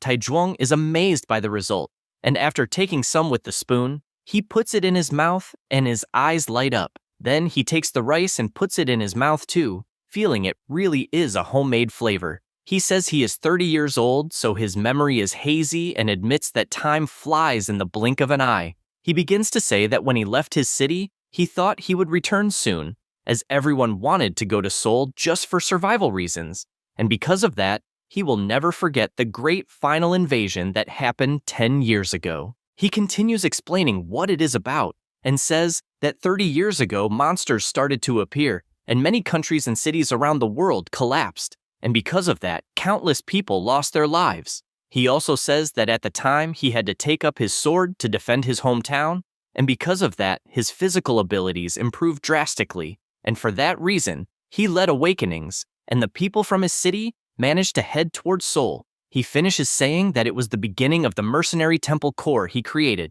and from then on, people gathered and were able to rebuild the city, and the world started to change again, and from that moment, the titles of guardians began to appear. Taizhuang says that although it is called Korea, it is basically the soul they live in, and when the world started to adapt, a change happened, a new incident 10 years ago, and the daily monsters were classified as boss levels, and that was the great final invasion. The spear mage was being attacked at the time, and even blocking the attack, he realized he was no match alone against the monster, and if he continued, he would die. And all he wanted was to stay alive. At that moment, Taizhuang appeared, finishing the monster with just one blow. Then he called to the boy, asking him to wake up. All he could do was tremble, and in his mind he needed to flee at all costs. However, the general encouraged him, saying that facing hard times means staying alive, since if you cower, you will spend your whole life retreating. After one grabs the other's hand, asks what the spear lancer's name was, and he answered Sang-Hu. He asks if he is the newly appointed guardian, and the Lancer immediately answers yes. He prepares his sword, asking the novice guardian to pay attention, and after positioning himself in front of the giant monster, he strikes a single precise blow that cuts the boss completely in half. After that ending, he turns around smiling, saying they must carve their own path. Sang-hoo was amazed hearing that. Back to reality, he was holding his helmet, looking from the top of the mountain. Then he starts moving, making a patrol trying to find some monster. He looks from one side to the other since that should be the resting place, and still thinking, he believes that this is the silent zone and needs to become the place of true peace. Suddenly, he starts crying and falls to his knees, trying to understand why there isn't a single monster in that region, and believes he won't be able to help with anything else. Meanwhile, Taizhuang keeps talking, and after putting out his cigarette, he says that day after day, he only had regret since he had to be perfect, because he needed to protect people to stay alive. He also says that making mistakes is not allowed because people can die because of others' mistakes. These words make Chulho stop to think, since at first he thought Taizhuang's thinking was immature for his age, but then he realizes he learned as a person, being aware that focusing on being perfect like that eventually makes the person break inside. Then he asks if he really will return to his hometown. He answers yes. MC looks at him thinking he understands all the pain he must have gone through since he himself lived all over the world, and most of the time lived in a world like that. Suddenly, the ex-general asks for the bill, but MC replies it was free. He is surprised by that, but Chulho explains that the restaurant offers free service for those returning to their hometown. He finds the restaurant a bit strange for being like that, but thanks for the meal, asking please to keep taking care of the stubborn Sang-hoo. MC calls attention, saying the boy is already a good guardian, and he sighs in relief. Agreeing, he explains he actually thinks of the boy as if he were a son, and with his last smile says he had a very pleasant night, leaving soon after. He goes to the door and just reflects that old people don't die, they just disappear. Taizhuang takes his motorcycle and starts traveling until he finally stops and looks at the city's landscape. From the top of the hill, Sang-hoo was also watching, and with tears in his eyes, all he wished was for the old man to take care of himself and live well. Then he disappears. At that moment, the Gumiho appears and thinks humans are soft, although he found the MC amazing for giving soft stones that didn't hurt, and he is happy that a new kind person has appeared. After that, the MC is lost in thought, and all he can do is shout, asking if Lantera woke up, but his memory gets weaker and weaker. Now he was before the king of the world, and all the monster did was ask why he summoned him to that dimension. He asked this with his power aimed at the MC. He doesn't really understand what is happening, only hearing nonsense. Because of that, he clenches his fist since an enemy in front of him has many magic circles pointed. So the MC charges with all his strength, colliding the two attacks. At that moment, he wakes up startled and looking to the side, sees Khan trembling with fear in the corner of the room. Chulho asks what's wrong, but Firehair just replies that the MC was radiating a devastating murderous intent and therefore finds that question funny. He doesn't quite understand what happened and apologizes since even after 10 years that sometimes still happens. He reflects that the reason must be because he heard about the great monster invasion that happened 10 years ago, and it was exactly the day he clashed with the Demon King, so he doesn't believe it's just a coincidence.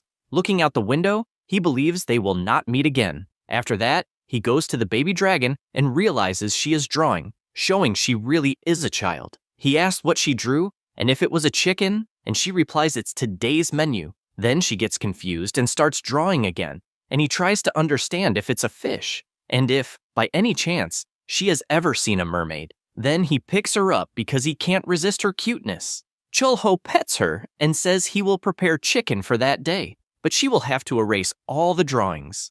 At that moment, Khan appears scared, wanting to know if his little sister gave him trouble. He explains that he taught Kyul about cleaning, and only then does the fire-haired one realize that somehow the MC is closer to the baby dragon than he is himself. And he tells him to stop with the paranoia and to take care of the house, since he will have to go shopping. After arriving in town, he buys a lot of chicken, because he knows someone at the restaurant eats a lot. The vendor takes the opportunity to comment that there is a festival that day and points in a direction, saying it will be at the square. A golem is in front of everyone making a presentation, and the MC watches too until Gabby approaches and greets him, also saying she came there to take the ogre test. He gets confused by that name, and she explains it is the name of the golem. He becomes thoughtful about that, since apparently it also existed on the Aspen continent. He knows that the golem's strength is powerful and that it has clear limits because manipulation is difficult, but it is strong against giant monsters. Conversely, it is weak against small and fast monsters, and he also knows that almost no one could mount it. Because of that, he asks if she will try to control the golem. She replies that actually the person responsible is a level 1 awakened. Chulho realizes that one of the 3 level 1 people is inside the golem, and the reason no one could mount it was simple, since you need to be able to support the energy emitted by the magic stone. At that moment, Hoon Kim comes out of the golem. He is a level 1 awakened. The MC reflects that it is a decent ability but costs a huge amount of money, so it's hard to make the money itself pay off. Since there is nothing else to see there, he says goodbye, and Gabby asks if the restaurant will be open that day. He answers yes, and that it is open all year unless something special happens. She says that's a relief, and also says she will visit him. The afternoon passes, and the MC returns to the restaurant until he notices a strange creature with the baby dragon. Because of that, he asks the fire-haired one if the spirit is his. Khan, happy, says that Kyul was declared spirit master, and that is her new class. Then he brags because his little sister became someone powerful. The baby dragon starts calling the spirit mother, but Khan asks her not to do that since he's not her mother and starts to worry, though he doesn't know what will happen next. Chulho laughs at the situation and thinks it's been a long time since he saw a spirit in non-combat mode because their power is high level and truly formidable. He knows that, initially, spirits are simple to summon from another dimension and are classified as low, medium, and high level. Also, in the demon realm where demons live, the spirit realm is on the Aspen continent and includes the dimension where the Earth is.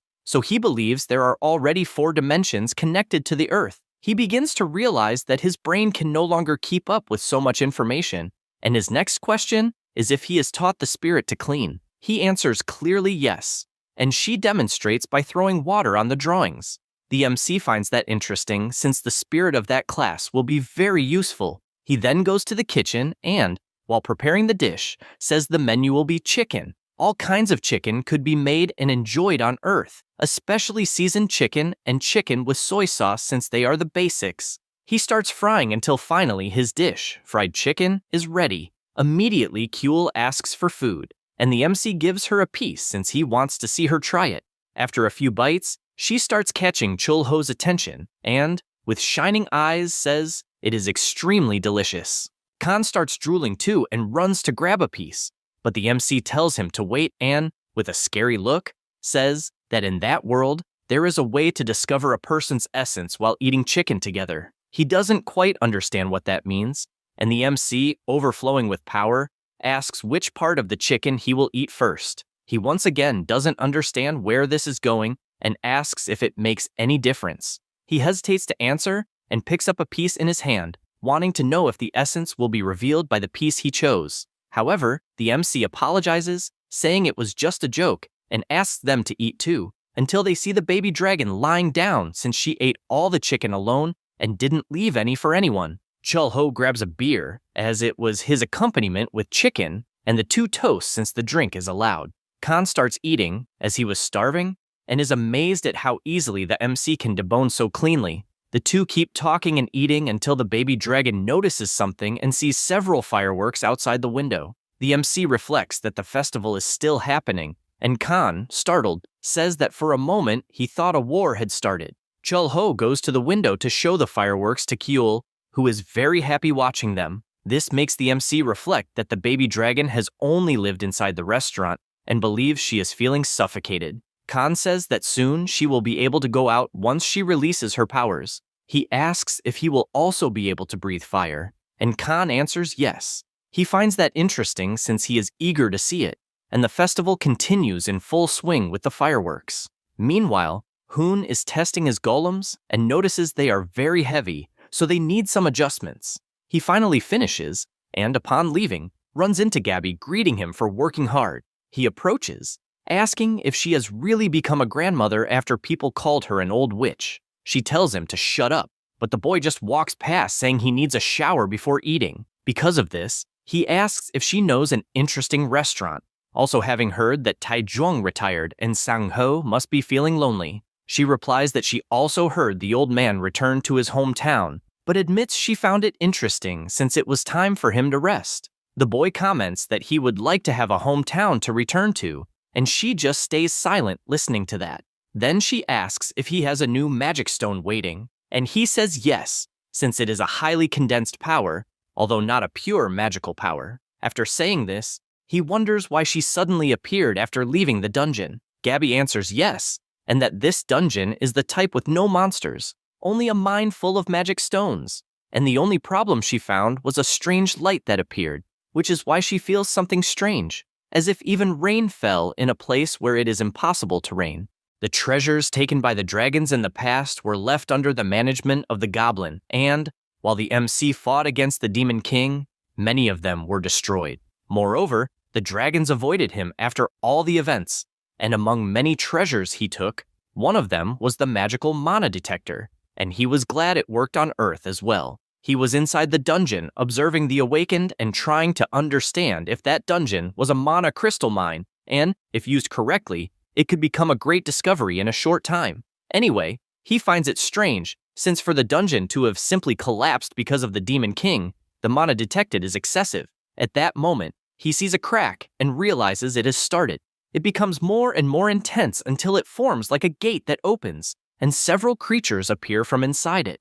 Immediately, the Lancer Mage orders everyone to enter Formation D, since the giant boars are attacking. He orders the rest of the team to block from outside, since a level 6 boar evolves very well for combat. The Awakened prepare themselves, and soon after, use their blocking techniques. At the same moment, Sang-ho jumps, but is confused since the monsters were defeated without more or less. He knows what it means, and starts shouting that the king is coming, and, as the dungeon boss will appear, the big boars will disappear, and so they must prioritize the wounded. The portal becomes more and more intense, and, when he realizes, the monsters have not disappeared, and to make matters worse, his whole team is being cornered by them. He becomes desperate since he needs to do something, and, if he wants to protect the team members, this Vicente has to choose the rear guard. However, there are team members trapped near the king, and he does not know which is the right choice to protect. He starts trembling since he always has to regret every day until he stops to reflect and hears a voice in his head encouraging him. We disappear instead of the other because the rush doesn't let you cower to run away.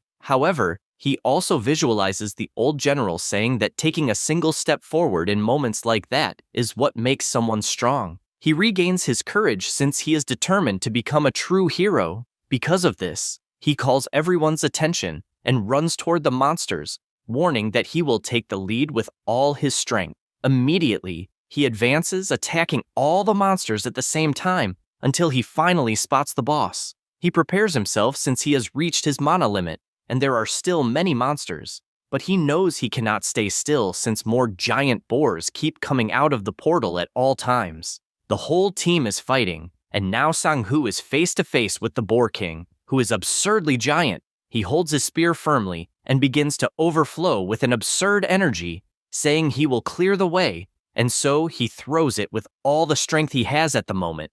The attack was strong enough to explode the creature and leave a trail of destruction along the way. He looks on unbelieving and, when holding the spear again, tries to understand where so much power is coming from his body that it overflows. Immediately, he warns to rescue the wounded, but a team member shouts that another Boar King appeared. He is startled upon hearing this, and once again orders everyone to prepare to defend. The boss lets out a loud roar, and he tries to calm down since they only need to hold out until the association arrives with reinforcements. However, his biggest concern is not knowing how long they can resist.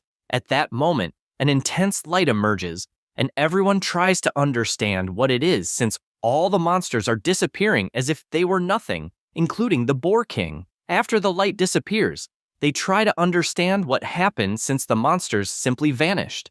Sang-hoo runs to his friend, asking if he can get up, and he answers yes, although confused about what happened. They support each other, and the captain shouts for them to get out of the hill as fast as possible. And he still tries to understand what happened, and the MC is watching everyone from the top of the mountain. He sighs, having just remembered what the boy said before, and sits calmly, since he doesn't believe there is any awakened who would discover his power, and he is happy to have saved some lives. He looks at Sang-ho and remembers that the boy said he was at level 2, and with the new achievement defeating the Pig Kings, he will certainly reach level 1 and become the 4th awakened of this level. At that moment, only his stomach starts to growl, and he wonders if he should eat first or not. After returning to the restaurant, Khan lights a fire, but the MC warns that the flame is not strong enough. Suddenly, he disappears and appears with more firewood, startling the fire-haired one, who imagines that his own body took 50 years to master martial arts beyond the sword master category to obtain the power of rebirth, and cannot imagine how powerful Chul-ho is. The MC notices his friend is deep in thought and asks what he is thinking about. He feels embarrassed and replies it's nothing until the baby dragon wakes up and, upon noticing the flames, uses her power to summon a water spirit that appears and starts making hand movements and immediately extinguishes the fire, leaving both devastated. After that, the MC says he will fetch more firewood and only then prepares the grilled pork belly king. Khan thanks him for the meal, but the MC adds a piece of wrap and asks him to try it. He eats it without hesitation and shouts that it's tasty. Chul-ho takes the opportunity to ask if he is still investigating the dungeons, and he answers yes, since all the time outside the restaurant is spent investigating, and asks why. He says he was in the magical stone mine dungeon when a giant herd of pigs appeared, and they were combat type, meaning the pigs are evolving to adapt to the ecosystem. These monsters grew aggressively in just a few days, although not enough to compare with those from the other world. He concludes that when the portal to the other dimension opened, it was not an energy from the Spanish continent.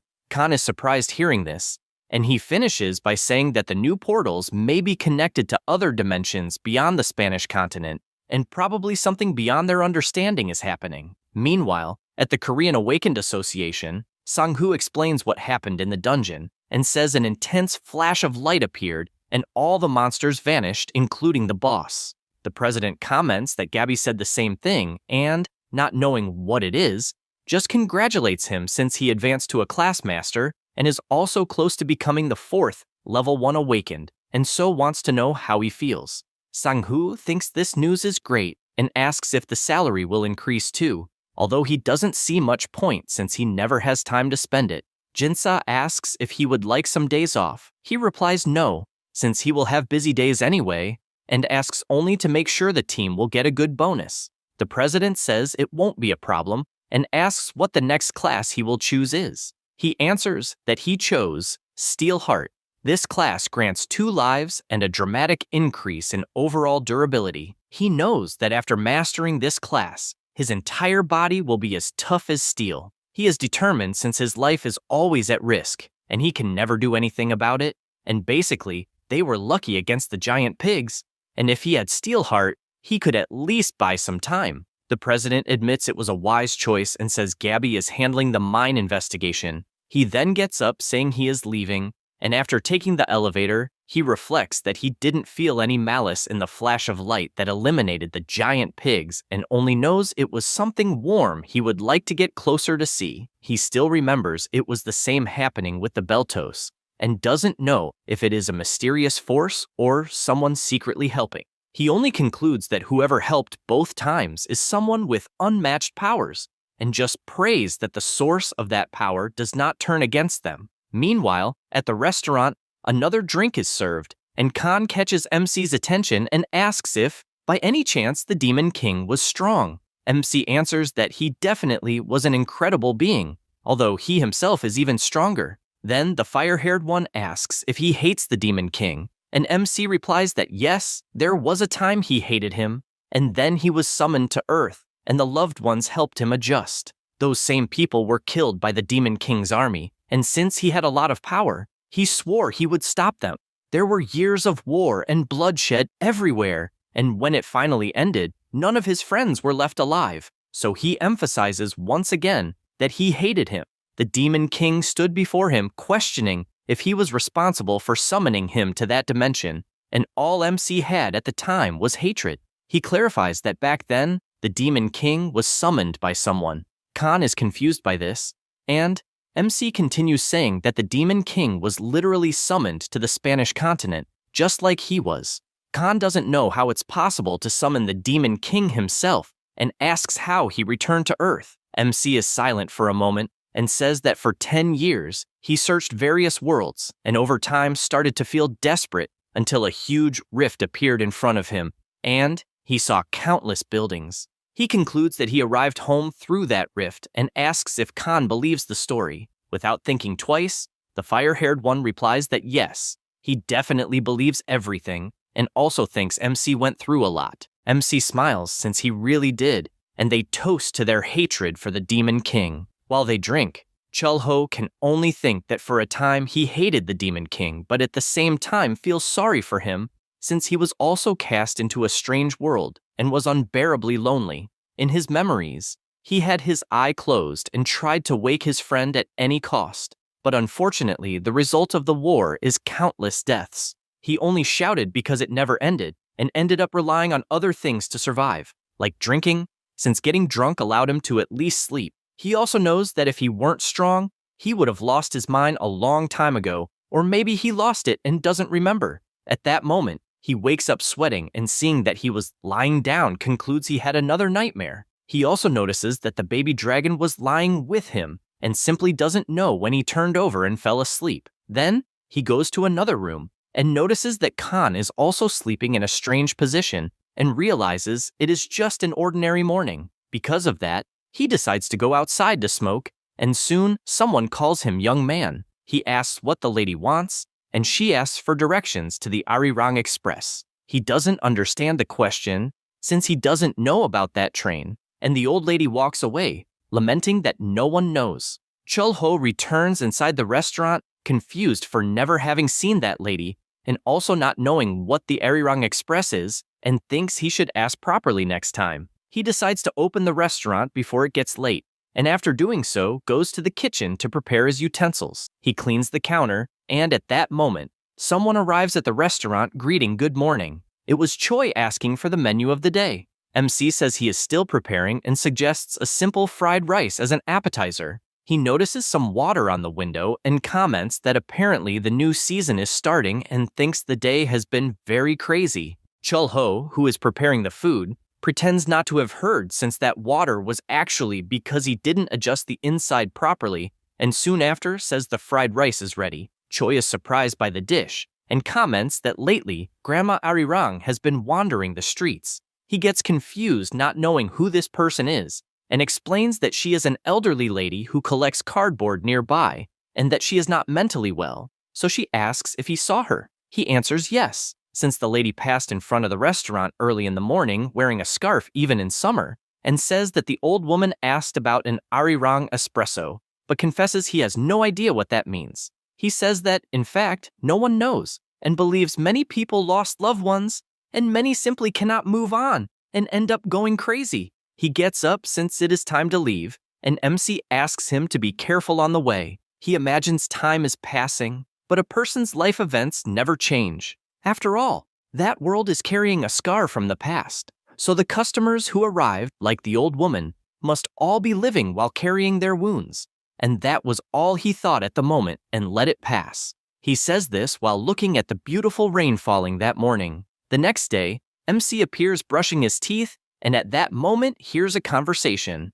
Upon leaving the bathroom, he sees Khan excited since the baby dragon was a little different. She starts to glow intensely until she changes form, but it is a strange form that makes both Firehair and MC realize it failed. He asks if there is a way to polymorph as well, and Firehair answers that yes, it is difficult the first time. Chul-ho thinks if he should dress the baby dragon's new form and decides to test it, but realizes she is very big, and when she fully polymorphs, she will be about 5 years old. He almost gives up, and another glow starts to appear on her, and her body begins to change until she grows arms and legs as if she were really a child. MC is surprised since the new little girl is even running, but she loses balance, and he catches her, making the little girl happy to see the attention MC is giving her. Khan gets jealous, picks her up, and happily says that although it is early to walk outside, at least she managed to polymorph. Chulho starts to get up since he must prepare some food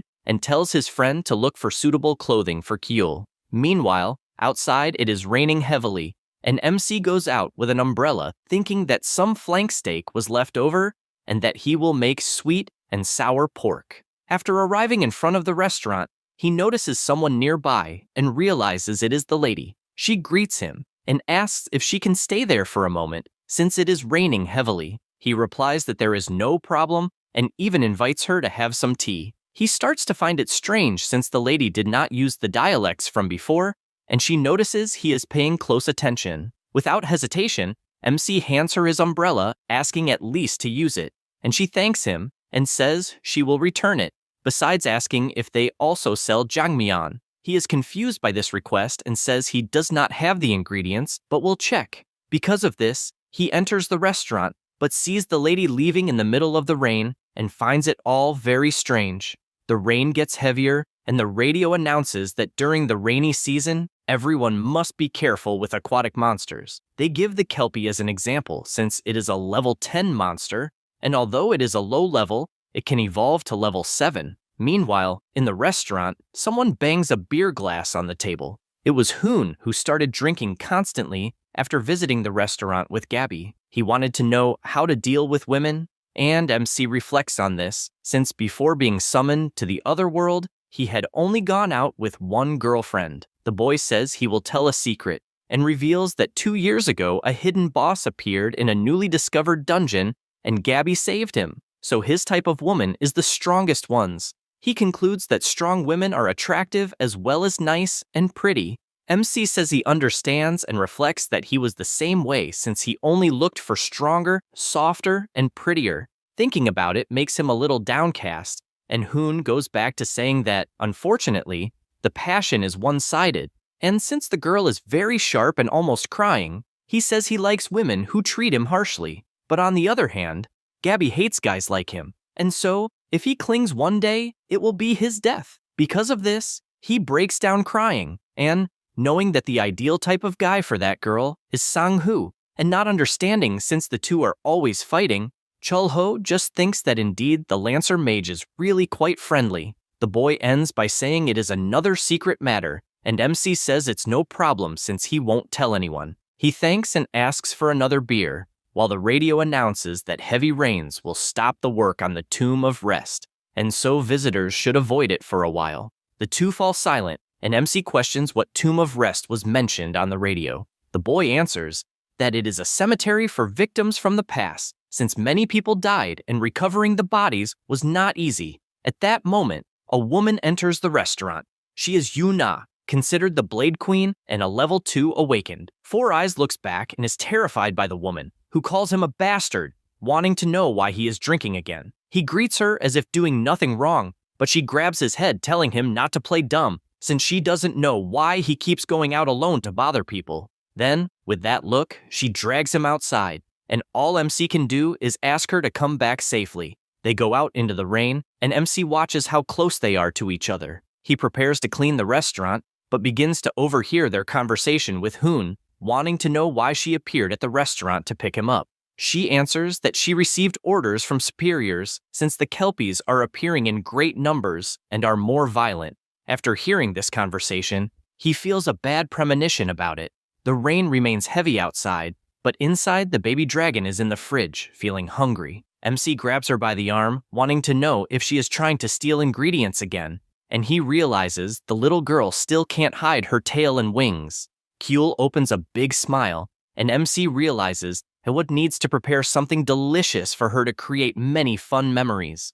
At that moment, he hears a noise in the restaurant and immediately hides the little girl, asking her to stay quiet, also regretting that since there were no customers, he let his guard down. He goes to the door to see who it is and realizes it is the old woman. She asks how long a bowl of jangmyeon would take to be ready, and he replies that it will unfortunately take a little while and asks her to come in first. She worries since she is in a hurry, and he once again notices her dialect and also a subtle difference in appearance. and so decides to use his detection eye. The old woman has good disposition, but there is no information about class achievement, or acquired skill. He concludes that the old woman is 100% civilian and not an aged awakened, but on the note he notices she has dementia. He reflects that many people lost their loved ones, and some minds could not bear it, causing mental damage. He knows all this since he himself also has nightmares, and since he knows he unfortunately cannot avoid it,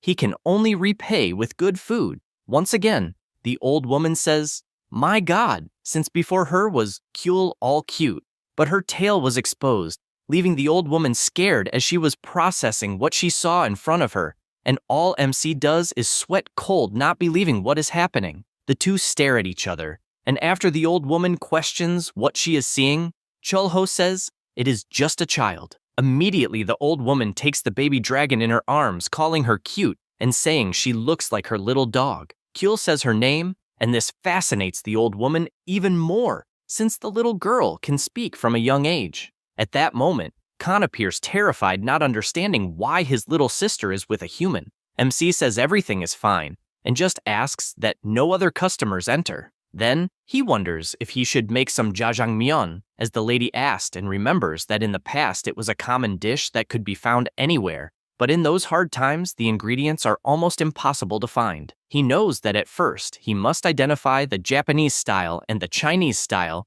since he will need a fermented black soybean paste. Then he knows the problem is the noodles, because although there is a noodle shop, the stock is out, so he will have to use fried instant noodles. He begins to prepare the ingredients, then boils the noodles, leaving the meat sautéed with onions, and thus the jjajangmyeon dish is ready. Meanwhile, the lady is playing with the baby dragon, and upon seeing the dish, she is amazed but says she needs to hurry since her grandson is waiting. He understands what she means, and after returning to the counter, he prepares a plastic wrap around the bowl and just asks her to be careful not to break it.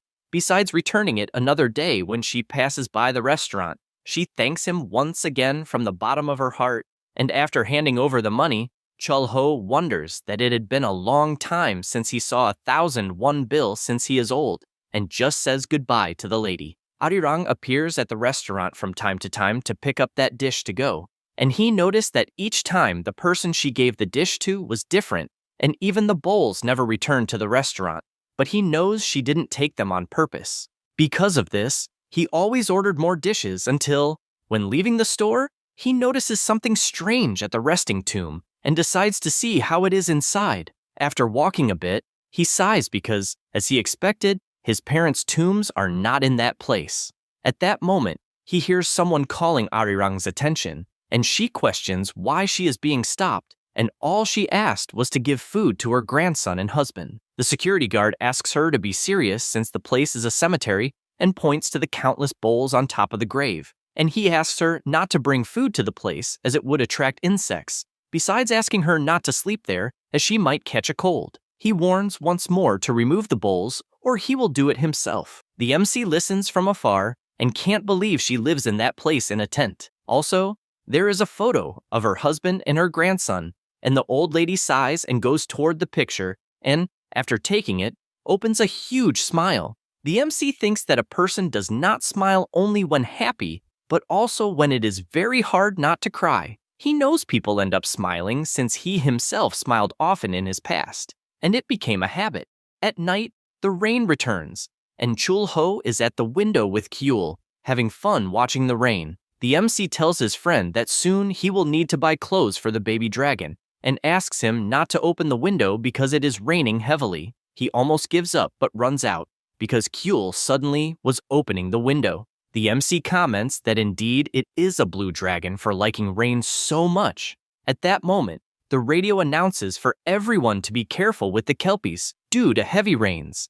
They keep announcing this alert all the time. He hears it and says he is leaving. So, even though it is raining, he goes to the balcony since he has a bad feeling and flies away at full speed. While flying over the city, he can only think about his strange feeling. Meanwhile, the old lady finds herself in front of the train station and wonders where she is, and sees that the boarding for Gondojak is right ahead. She sees the train approaching until it stops beside her. The door opens, and she is confused to see a man with a hat calling her to go. She smiles, thinking the man is handsome, but says he cannot hide the village smell. At that moment, a little boy appears, and she is happy to see her grandson once again.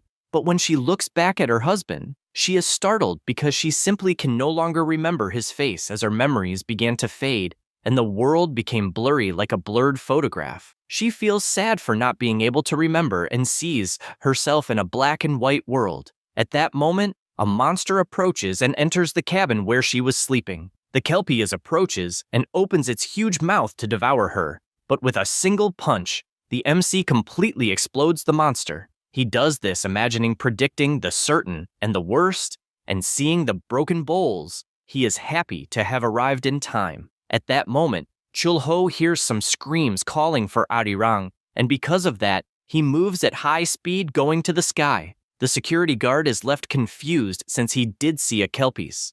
The spear mage approaches, and, after taking a mana stone in his hand, confirms that there are indeed traces of monsters in that cemetery, and, seeing the size of the puddle formed on the ground, he believes the monster was giant. He tries to understand if it is the unknown force helping once again, and without thinking twice, he orders to move the lady to the association since more monsters could be around. She mounts on the guard's back, thinking all the time about her deceased husband. In her mind, she could visualize the portrait, but could not see the face of her husband or her grandson in any way. At night, the MC is preparing some dishes until Arirang appears in the restaurant. She says she has new dishes since the old ones broke and also apologizes for all the trouble she caused. He tells her not to worry and soon notices that she is wearing new clothes and so asks if by any chance she is going somewhere. She answers yes, and he becomes thoughtful about it, asking her to have a meal before the commitment. Chul-ho begins washing the dishes and asks if jjajangmyeon would be an appropriate meal. She responds that it's great. He imagines he has enough ingredients for the noodles since he will use instant noodles as last time, and after having an idea asks if she is in a hurry. The lady says no, and so he asks her please to wait a bit. Immediately he starts kneading the dough and imagines that to make hand-pulled noodles a long aging period is necessary. However, he cannot go that far. He knows it will be like kalguksu noodles and will have a better texture than fried noodles. After finishing, he brings the bowl to her, who is impressed to see the beautiful dish in front of her. For a moment, she is speechless and begins to tell that she was once a farmer and lived a busy life. Her husband was a good person and always used the city dialect, so she learned it in such a way that it became her regional speech. Besides that, once a week, she would go with her husband and grandson for a walk to eat jjajangmyeon in the city. She is happy with these memories and says that whenever she saw her grandson eating, they were happy just watching, and she laments that she can no longer remember the faces of both her husband and grandson as they seem blurred in her memory. And even though she doesn't want to forget, she keeps forgetting and confesses to being scared. Suddenly, Kyul appears shouting at high speed, runs to the lady calling her grandma. She asks for permission, requesting some jjajangmyeon for the child as well, and he is happy hearing this, saying he will prepare it immediately and soon after brings another dish. The baby dragon asks her grandmother to eat. She takes the chopsticks but stands still looking at the dish. Kyul asks why she is not eating, and with her mouth full of food says it's delicious. The lady is surprised seeing this and confesses that indeed the dish is wonderful. After both eat, she goes to the MC and asks for the bill. He asks if she is leaving already, and she confirms since it is time for her train to pass. He says he understands and tells her the dish is on the house. She doesn't understand what that means, and he explains that the restaurant always offers free meals for those who are leaving on a trip. Arirang is surprised hearing this, and with a smile on her face thanks from the bottom of her heart and leaves the restaurant to continue her journey. Chul-ho watches as many people follow their own paths, and the path of a father who lives fiercely for his daughter is like the retirement path chosen by an old and tired hero. There is also a path of pure love traveled by a man who fell in love, but that day it is the path of the lady, departing on a journey, and, along with the baby dragon, they say goodbye looking at the sky, waiting for the next time they will meet again. After that, the lady sees herself running after the train, asking it to wait, and even though her shoes fall off, she tries to understand why she is chasing the train and, out of breath, asks to wait a minute, becoming weaker and weaker from lack of air. Inside, she sees people smiling, and Arirang soon notices that her first daughter, her second son, as well as the youngest baby, and even her grandson were there. She is surprised because she is remembering all their faces until she finally reaches the train door and, looking at her husband, recognizes him perfectly. He asks if she happened to have gone through difficult moments, and she, surprised, opens a huge smile, asking to go already since she couldn't wait. In reality, the lady was lying on the ground, and the cemetery guard was running toward her. After approaching and trying to wake her up, he begins to cry with emotion, since even in her lifeless body, he could notice the huge smile on her face and believes she finally left on the train she always talked about. He looks to the side and realizes that a plate of food was on her husband's grave, along with a money note, and wonders if someone had passed by there. The MC was flying in the area since he knows he can't hold someone who decided to leave, and confesses that if he wanted to extend her life, his current power could easily do so, but he knows that sometimes living can be cruel. At the same time, in the Seoul office, Sang-hoo was making some drawings on a paper, trying to understand some happenings in the city, like the case of the Mandrake and Belto. He can only imagine that there is someone doing strange things in the city, and all he knows is that it is a supreme being who goes beyond everyone's imagination, but is strangely silent despite there being no malice. At that moment, he has an idea of who it could be and thinks of Jaeger, who disappeared during the Great Invasion 10 years ago. However, he soon changes his mind since he clearly saw the Awakened along with the level boss monster entering the portal as he was going to self-destruct, and with this sacrifice saved countless lives. Publicly, he is one of the 3 only level 1 Awakened in Korea, but they know this awakening can't return. His next hypothesis is that the association has someone awakened at level 0, which would basically be a supreme level. He throws all the papers up since he no longer knows what to think, and just reflects that since the beginning of the Magic Stone Mine, monsters classified as high level started coming out of the dungeons, and it is as if it was preventing a great invasion, and he doesn't understand why he is worrying about so many things. He decides he will deal with the most urgent matters, since he knows the biggest problem is a specific guy, pointing to the younger brother of the level 1 awakened Jaeger. Meanwhile, at the Korean Association of the Awakened, the employee arrives with the reports of the students graduating that semester. The director takes the sheets and asks if, by any chance, they are the 3 newcomers he heard about. He begins by looking at the file of the student from Cipher School. This is Mijim, a 3rd grade healer. He knows there is a high possibility she will be promoted to the 2nd grade, besides being the daughter of Sik-sin. However, he is aware that the person in charge already has an awakened of the healer type, and therefore thought it was a pity. Next, he looks at Yoon-myung's file, who is a 3rd grade fire mage, and finds it somewhat interesting but worries about the 3rd and last freshman, as he is talking about the awakened Ryosin, a 3rd grade awakened with the werewolf ability, who has very high growth potential and received the codename Werewolf. In addition, there are 2 special notes. The first is that he has a younger biological brother, 1st grade, who disappeared 10 years ago, and the second is the more irritating problem.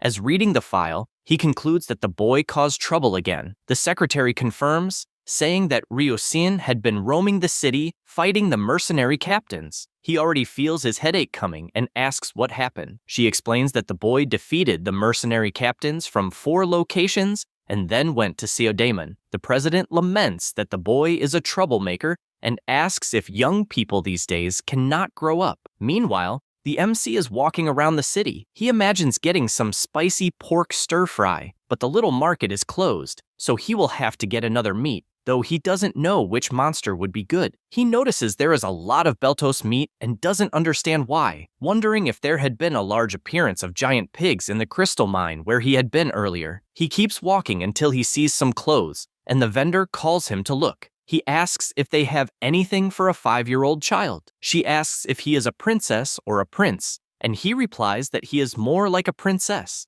At that moment, something catches his attention as someone is shouting like crazy. It is Ryusin making a scene because he wants to fight Hyuk. Chul-ho observes from afar, reflecting on the name Hyuk, and remembers that he is the new captain of the temple mercenary group who arrived after Taejung left, but he has no idea who the blonde guy is. Ryusin points forward, introducing himself, and says he is the man who refused the association's offer. The MC is surprised to see a child presenting himself so grandly. The blonde kid keeps shouting, warning that if he is defeated, he will join the mercenary group until a group member appears and shouts that their captain is the best. Ryusin is surprised hearing this and bursts into laughter, as from what he understood, the temple mercenary group is afraid of him, and apparently, after Tai Zhuang's retirement, everyone cowered. Suddenly, someone arrives kicking everything and asks who the damn bastard is causing trouble so early. This is Captain Hyuk. The MC immediately notices that the man has a strong body and a confident gaze that fits perfectly as the successor to the former captain. Hyuk, already angry, warns that he went out to see who the brat was sullying the former captain's name, but realized he was just a badly raised kid. Ryusin shows his finger and asks if, by any chance, he is the new captain, as if so, he wants to fight him. Hyuk turns and says he doesn't fight in insignificant battles. The blonde kid takes advantage of this and says that apparently the tiger retired and a fox became the captain. Immediately, the swordsman points his sword at the boy's head and, furious, says he will probably have to tear it off. Ryusin wastes no time and starts using his werewolf ability, leaping to attack with full force in his new form. However, a powerful spear blocks the attack, and Sang-hoo appears, asking if the city will ever have a peaceful day. The captain asks if by any chance he is the master of the spear, and he, furious, orders to stop the nonsense immediately. Chul-ho watches and imagines that this must be the passion of youth, something like a sprout growing after the rain, since the next generation is in motion. After all this confusion and the werewolf having taken a lot of hits, they go to the restaurant. MC welcomes everyone and asks if they have stopped fighting. Sang-hoo replies that yes, using a weapon is a foul, and using skills is also a foul, since, as expected, men should fight using their fists. He asks who won, and the spearman says that the fights are more about experience than strength, and then asks for a delicious dish. MC explains that the dish of the day is spicy fried pork and asks if it's okay. He replies that yes, since he likes it a lot. While preparing the dish, Chul-ho imagines that when cooking the pork, one must first put the belly in a pan with plenty of oil, and he stirs a lot, knowing that in some cases vegetables should be used with the meat, even though it is the type he hates the most. And since there are 3 big men in the restaurant, he must prepare 5 huge portions, mixing chili powder, gochujang, and a good sauce, thus completing his big fried pork. The werewolf is immediately surprised, but then disguises it, acting tough. Sang-hoo gets up and tells the two to take care of their own loose ends, since he himself will have to leave, but he will pay in advance. MC says goodbye and thinks that he intentionally prepared 5 portions, but one of them ended up leaving. Suddenly, Ryushin says he lost the fight, and because of that, will join the mercenary group. However, the captain says he doesn't need him and orders him to step aside while being polite. He is outraged by this and asks why he is not needed, since everyone needs a grade 2 awakening. Hyuk tells him not to think the world revolves around him and asks him to reflect, since he is not as strong as he thinks, being just a child. Then, he also leaves, leaving the blonde boy behind. At that moment, MC notices something and realizes that for some reason, the troublemaking boy was moved by the captain's words, even though he had picked a fight earlier. Furthermore, he ran off asking Hyuk to wait for him. MC laughs at the situation and imagines that the mercenary group of that generation will become very strong,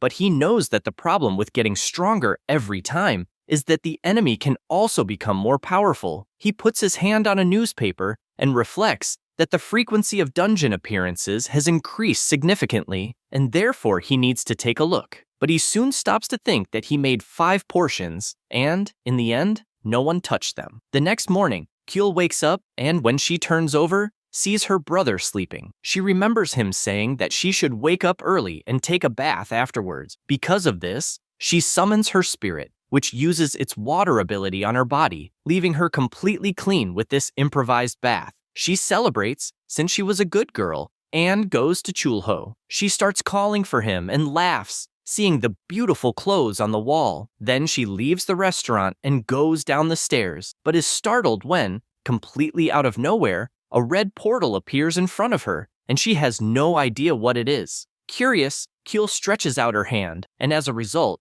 is sucked into the portal, leaving only one of her slippers behind. After arriving in the dungeon, she runs with her spirit wanting to play until she steps on a bone, and something catches her attention as some minotaurs appear in front of her. Kyul is confused and, looking ahead, asks if they are cows. Immediately, the monsters start mooing, and the spirit, after preparing, emits a terrifying aura along with Kyul, which is enough to trap all the monsters in a water prison. The Minotaur finds this impossible, but the little girl is just having fun with the situation. He watches and concludes that at least the child is a class master, but he worries since dealing with a spirit of such a high level is problematic. Because of this, he moos even louder as he needs to eliminate something so powerful. However, the wall on his side begins to crack, and a hand comes out from inside, and MC punches the creature in the head. Then he turns, wondering how Kyul ended up in a place like that, and concludes that raising children is not an easy job. After that, he turns to the monster and says that it has been a long time since they last saw each other. The Minotaur looks confused and, staring closely at MC, asks if he is Lycus Miro. He is surprised, since apparently the Minotaur's memory is better than the dragon's, and asks if he was one of the guys who accompanied the Demon King's army to the Spanish continent. The monster tries to disguise it and replies no, that he is wrong. But Chul-ho is not joking and breaks a part of his horn to show that he does not want anyone lying. Immediately, the bull changes his answer. MC asks if he escaped through the dimensional rift when the Demon King did the same, and if he went directly to the Demon Kingdom. Trembling all over, he says yes, and then explains that he returned to the Demon Kingdom's labyrinth 10 years in the past and never left again, and that is the whole truth. Chul-ho, curious, asks if he really has no news of the Demon Kingdom, or if the Demon King appeared somewhere recently. He says he doesn't know much, only that the Demon King returned 10 years ago and had been sleeping to recover his power. MC decides to use his ocular ability and realizes that the monster is indeed telling the truth. The Minotaur, curious, asks if he is there to invade the Demon Kingdom. He replies, no, since, to be precise, that labyrinth appeared in another dimension and, in fact, that is not the Demon Kingdom, but a place called Earth. He remembers that in the battle of the past, the Demon King did not die, and that to stop a being with an immortal body, one must reach the master level in 6 classes. He joined forces with the Ancient Dragon and the Ice Dragon, and even then, the limit of his powers only forced the Demon King into a state of semi-permanent death. But he does not know if it was fate that caused the Demon King to cross the dimensional rift and escape. He also reflects that the Minotaur is not at the level of the 4 great lords of the Demon Kingdom, but he is a strong boss, and something of that level crossing the rift would be chaos. Then he goes to Kyul and asks if she is hungry, since her stomach is growling. She runs into his arms, happy as can be. The Minotaur is pleased to see that MC is leaving, but is soon startled as MC suddenly turns and says there is something the monster needs to do for him. The Minotaur does not fully understand what that means and just listens quietly. Back in the city, Chul-ho begins preparing meat, and at that moment, Khan arrives wanting to know what he is making. MC stays silent in the moon world, and the fire-haired voice shouts that the pot is overflowing. He replies that the meat is cooked and that he can sit to have breakfast. Khan sits and asks what kind of meat it is. Chul-ho replies that it is oxtail, since he saw something similar and, as it had been a while since he made it, decided to buy it. He says he understands and asks if the green part is vegetables. MC explains that they are cheongyang peppers. He decides to eat, thinking they are medicinal herbs, but soon starts spitting fire, as he did not expect it to be so spicy. While drinking water to cool down, someone asks if there are people in the restaurant. A little girl enters, saying she opened a flower shop right in front of the restaurant and is there to greet them. She hands over the bouquet and says she is accompanied by some friends. However, she notices the strong smell of meat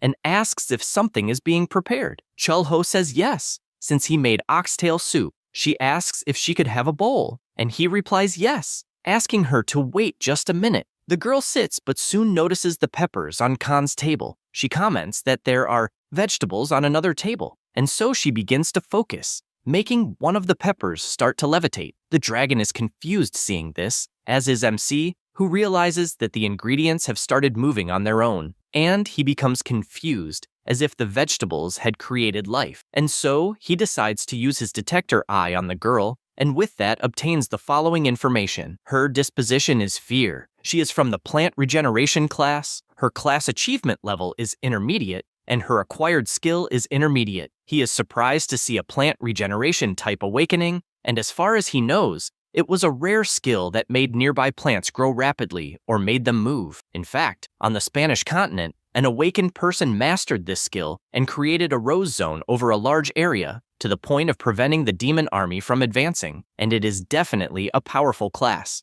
He goes to the girl, confessing he is surprised she is awakened, and she apologizes since she only feels bad when she sees someone eating vegetables. Chul-ho picks up the onion in his hand and says he has seen exactly the opposite frequently, but a case like a client's is the first time. At that moment, Gabby enters the restaurant, giving her greetings and ordering a salad. Then she notices something strange and asks if by any chance the girl is not part of the Florist Knights team. She becomes embarrassed and replies that she is not. However, Gabby knows it's a lie and therefore asks what she is doing in that area. Four Eyes becomes increasingly embarrassed until she screams, saying she knew very well that she made a big mistake in a dungeon that appeared some time ago. Gabby does not fully understand what that means and asks what kind of mistake it was. She explains that it was a dungeon full of plant-type monsters, and so she could not kill them with her own hands. She spent all the time running away, and because of that,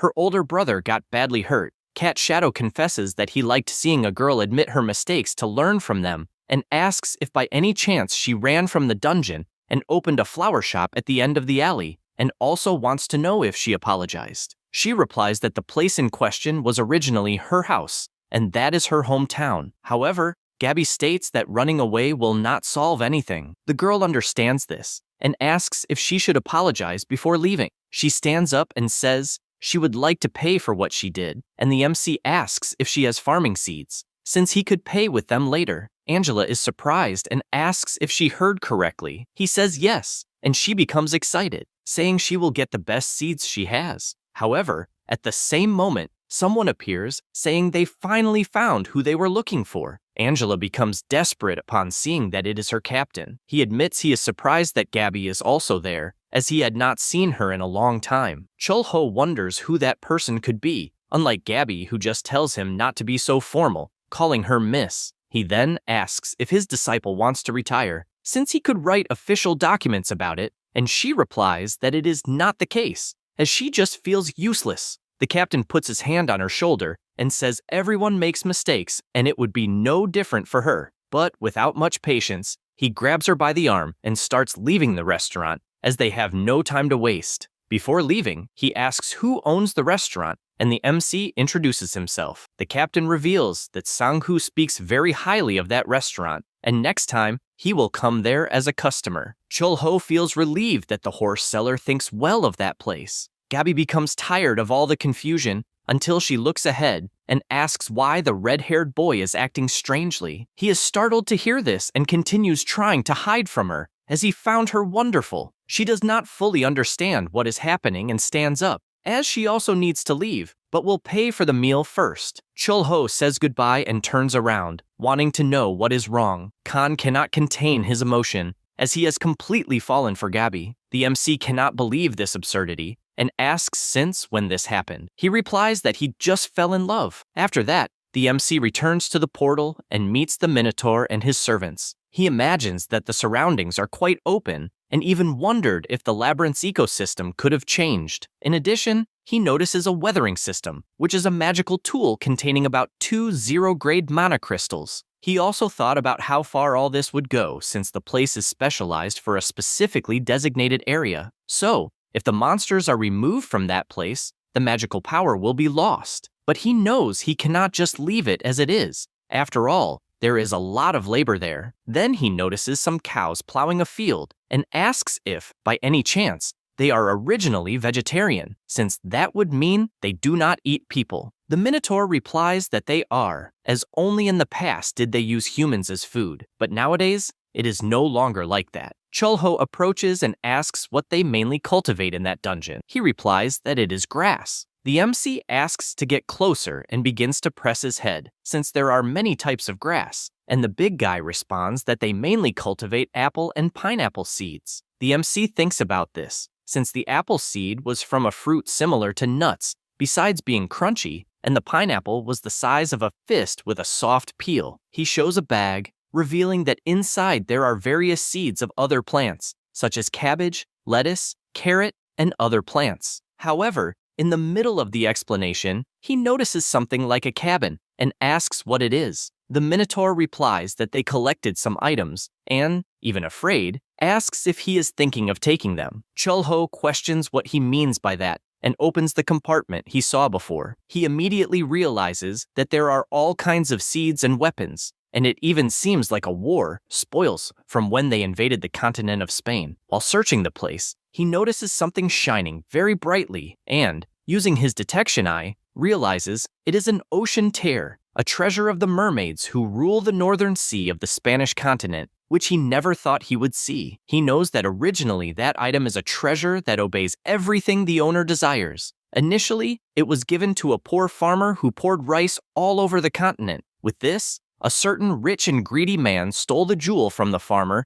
and immediately escaped to the Great Sea. And at the time, salt was very expensive, so his request was that it be poured without limit. The jewel obeyed the request and began pouring continuously until the ship was full and sank. The MC reflects that it is a popular story, and it was even how the northern seawater became salty. He turns, certain that that will definitely help a lot in the restaurant, and Helko asks if he is leaving. The MC replies that yes, and suggests to his new friend to eat a lot to increase resistance, as they will meet more often. The Minotaur says he understands, and after Chulho leaves, the big monster can only imagine that he was lucky his horns grew quickly, even though the fear engraved by the war has not been undone. In addition, he realizes that the one with power known as the Demon King does not exist in that world, and to recover the damage the Demon King suffered, he must sleep for 100 years. He also reflects on the little girl he met earlier,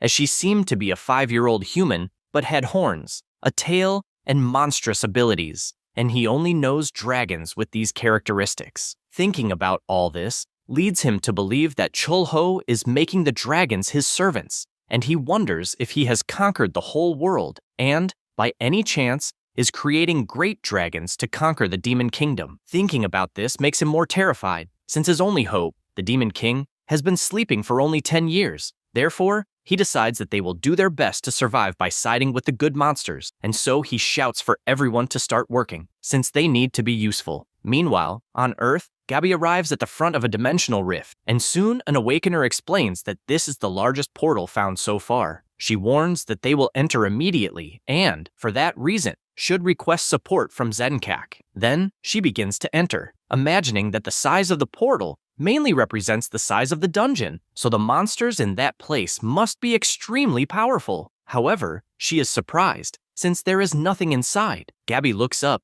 as the sky seems to want to drop something, even though nothing happens, and it is as if a predator had swallowed its prey, so it is a 0-grade dungeon. Because of this, she withdraws, and Sanghu quickly asks what is inside to have been designated as a 0-grade dungeon. She simply replies that there is nothing, which worries him, since the rifts are becoming increasingly variable, and he asks if the observation team is currently in the dungeon. One awakens that they are, and that there are no major problems besides the wave in the sky growing stronger, and thus believes another rift will open in a few hours or days. A girl approaches and says that the president issued a Class 3 alert. Gabi immediately imagines who is coming to help and turns, asking them to resolve it as quickly as possible. Who had arrived was Hoon, who gave his greetings and asked if everyone agrees that the days are getting hotter. The Lancer takes a deep breath, and Gabi asks to rest a bit since she hasn't slept in the past few days. Meanwhile,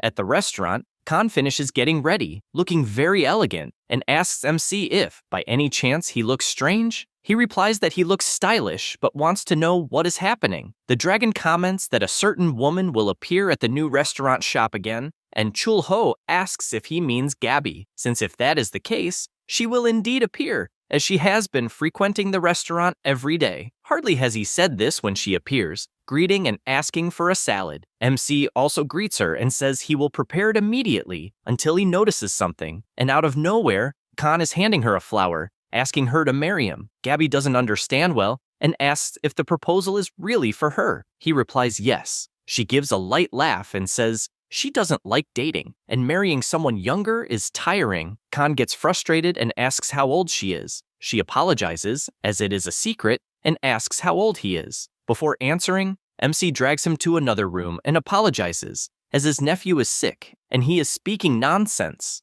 Once apart, Firehair asks if it was strange, and he answers obviously yes, while thinking he feels a bit uncomfortable with the situation and whether he should use the item he recently acquired. He takes the ocean tear in his hand, even though he didn't expect to use it so quickly, and activates the item's ability on the sliced watermelon to sprinkle salt over it. With that, the watermelon salad is ready, and Gabby doesn't waste time, takes a bite, and confesses she doesn't understand how a watermelon can be so delicious. Even feeling as if her energy is increasing and her fatigue is disappearing. She also comments that lately she hasn't had much appetite, but thanks to MC, she is able to eat well. Then she asks him to be careful, as a grade 3 alert will be issued soon. He is confused by this alert, and she explains that a grade 3 alert is the lowest. But even so, a grade 1 boss monster can appear. Grade 2 alerts are for when there are 2 or more grade 1 boss monsters, and the most terrifying of all, the grade 1 alert has never been issued since the tragedy 10 years ago. She also says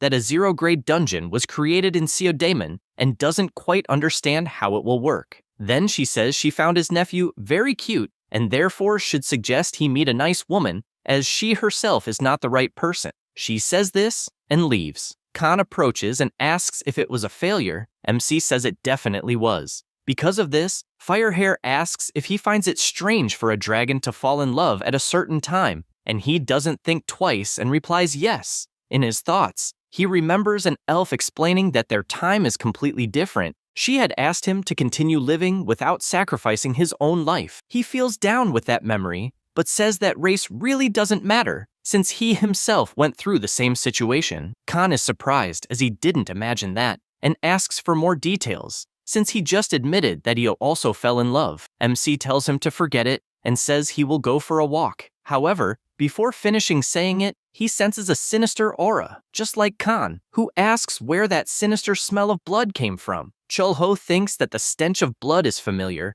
since it was the same smell he sensed during the battle with the Demon King 10 years ago. While thinking about this, a woman appears asking if she is in the human realm. Gabby and her team could not believe what they were seeing, as the demoness in front of them was only ordering her monsters to eat all the bastards present. The awakened stare, and immediately Sang-hoo shouts for the defense to use Formation D. They don't waste time and summon the Iron Defense, successfully blocking the drops of blood. However, the monster lets out a loud roar and with its hand breaks the barrier with extreme ease, leading them to believe it is a vampire. The captain intervenes and slashes the monster mercilessly, but it doesn't have much effect. He looks to the side and says he expected nothing less from a level 0 dungeon. The boss calls everyone insignificant and begins to summon blood in all directions, forcing the Lancer to shout for everyone to join the battle, as the Time Mercenaries will also help. The vampire concentrates energy in her hand and shoots blood in all directions. Sang-hoo notices that a red mist is forming that will block vision and, for that reason, tells everyone to be careful. Hoon, with his robot, gathers energy and fires with full force, almost hitting the Lancer directly. He asks if he is okay, and Sang-hoo warns that for a second, he thought he was going to die by a fellow ally, and asks if he can ensure visibility for everyone. He replies that clearing all the mist is impossible, and, gathering more energy, fires in all directions, since he is somehow able to see a little. However, the blood simply regenerates, and he gets frustrated as normal attacks have no effect, and to make matters worse, he notices the blood monster is fleeing toward the portal. The Lancer tries to stop it, and gathering all energy in his spear, strikes full force at the monster, splitting it in half. He then orders the defense team to close the exit, as the monster is trying to escape through the gate. The large 6-pointed star formation is completed, and they prepare once again to face the boss. Also noticing that a huge number of demons have appeared, the vampire realizes the situation is bad and laments, since she barely managed to recover her power after the war 10 years ago and is far from sufficient. Not understanding why the human's level is so high, she is aware that her position worsens every second, reaching the point of having to beg for her life. As she tries to leave the formation, Gabby appears behind her and warns that her fury time has run out. However, before doing anything, she looks down and sees the demons breaking the formation completely and attacks with everything, needing to end it before the monsters are freed. However, her attack is useless, as the vampire simply transforms her body into blood to nullify the stab. She then turns into her liquid form and takes the opportunity to pass through the barrier. She celebrates, finally managing to escape through the portal, but MC is already outside waiting for it to happen, and, with just one slap, puts her to sleep. After doing this, he opens his dimension, and Kasim appears asking what he wants, and, before getting an answer, is surprised at what he sees, as in Chulho's hands is one of the 4 demon lords, Sofrin Lise. MC hands her over and orders her to be taken far away, being satisfied that the Hunter Association possesses such strong people and that they fought as a team, achieving a battle record of 0 casualties. Moreover, he realizes that, unlike the Spanish continent, the land gathered only the elite, and that they are indeed trustworthy people. Thinking about this makes him happy, but he knows he also needs a war spoils, and, for that reason, orders the goblin to fetch a level 1 magic stone. Kashim obeys, and he leaves it at the portal entrance, believing it to be enough, and goes into his private dimensional fissure. Now, a little about the past of the Demon Kingdom. The Demon Kingdom is completely ruled by the strong. In other words, the Demon King is the strongest being in the entire kingdom. This being commands 4 lords under his command, each possessing great power and obeying the king's orders absolutely. These generals conquered countless territories until the Demon King was defeated in a state of peace and death by an incomparable hero who advanced like a storm and fled. Sofrin was outraged, revealing that she survived and returned, but to recover her depleted power, she had to drink high-quality blood constantly and does not understand how she became so weak and whether the other 3 lords are in the same situation. She is furious to the point of wanting to kill everyone, especially the MC, who did all that to her. Suddenly, she wakes up and realizes she is being sucked into a portal and simply cannot do anything until finally awakening. The MC, who is beside her, warns that she has 2 options, life or death, and tells her to answer sincerely, otherwise she will die, and asks if, by any chance, the Demon King is sleeping. Sofrin looks closely at his face and asks if it is Micus, since it should be impossible to remain so young. She emphasizes that she imagined he would age and die, and therefore waited several years. The MC stands up, since apparently her loyalty to the Demon King is very strong, and for that reason, she should die. But the vampire panics and reveals that the Demon King is sleeping, and will probably remain so for 90 more years until he recovers all his power. He realizes it is true through his detection eye, and this time asks how much power she has already recovered. Sofrin reveals she has recovered 2/5. He understands that this is equivalent to 2 level 1 monsters, and each of the lords of the Demon Kingdom would easily be able to devour 5 or 6 level 1 monsters, which is the highest level. With this in mind, he asks if, by any chance, she appeared in that place intentionally. She replies no, as she was resting quietly and was forced to appear there. The detection eye indicates she is lying, and the MC warns that this time she will die. Sofrin panics again and changes her answer, as everything she had been thinking was about killing him. He reflects that the beings crossing the Demon Kingdom are becoming stronger, and it is even strange to call it a coincidence, as everything indicates someone is intentionally creating dimensional fissures. But he does not know who, and therefore asks what the current situation in the Demon Kingdom is. She reports that, since the king's deep sleep, the place has been in chaos with continuous wars. Chulho then asks if the situation of the other lords is similar to hers, and she responds that all 3 are recovering their powers in the same way. He says that this is great, and she is pleased, questioning whether she will be spared. He grabs her clothing, since he keeps his promises, and throws her out of the portal into another fissure. After falling face first to the ground, the MC calls for Mino and announces that a new worker will help, and therefore must teach Sofrin the labyrinth rules. The Minotaur is startled, knowing that Sofrin is a lord of the Demon Kingdom and cannot take his eyes off her. The Minotaur makes it clear that Chulho has dragons as servants, and may even have a giant army. She is surprised by this, believing that the humans she fought before must also be subordinate to him. Furthermore, she tries to understand how he has not aged at all, besides mastering an absurd power, believing he has achieved immortality. At that moment, the MC grabs the attention of both, warning that if they continue with idle chatter, they will face instant death. Immediately, Mino begins to explain all the rules of the maze until he reaches the most important part, that she must eat a lot to gain much strength and endurance. She simply does not understand what this means. But anyway, a new worker was acquired for the restaurant.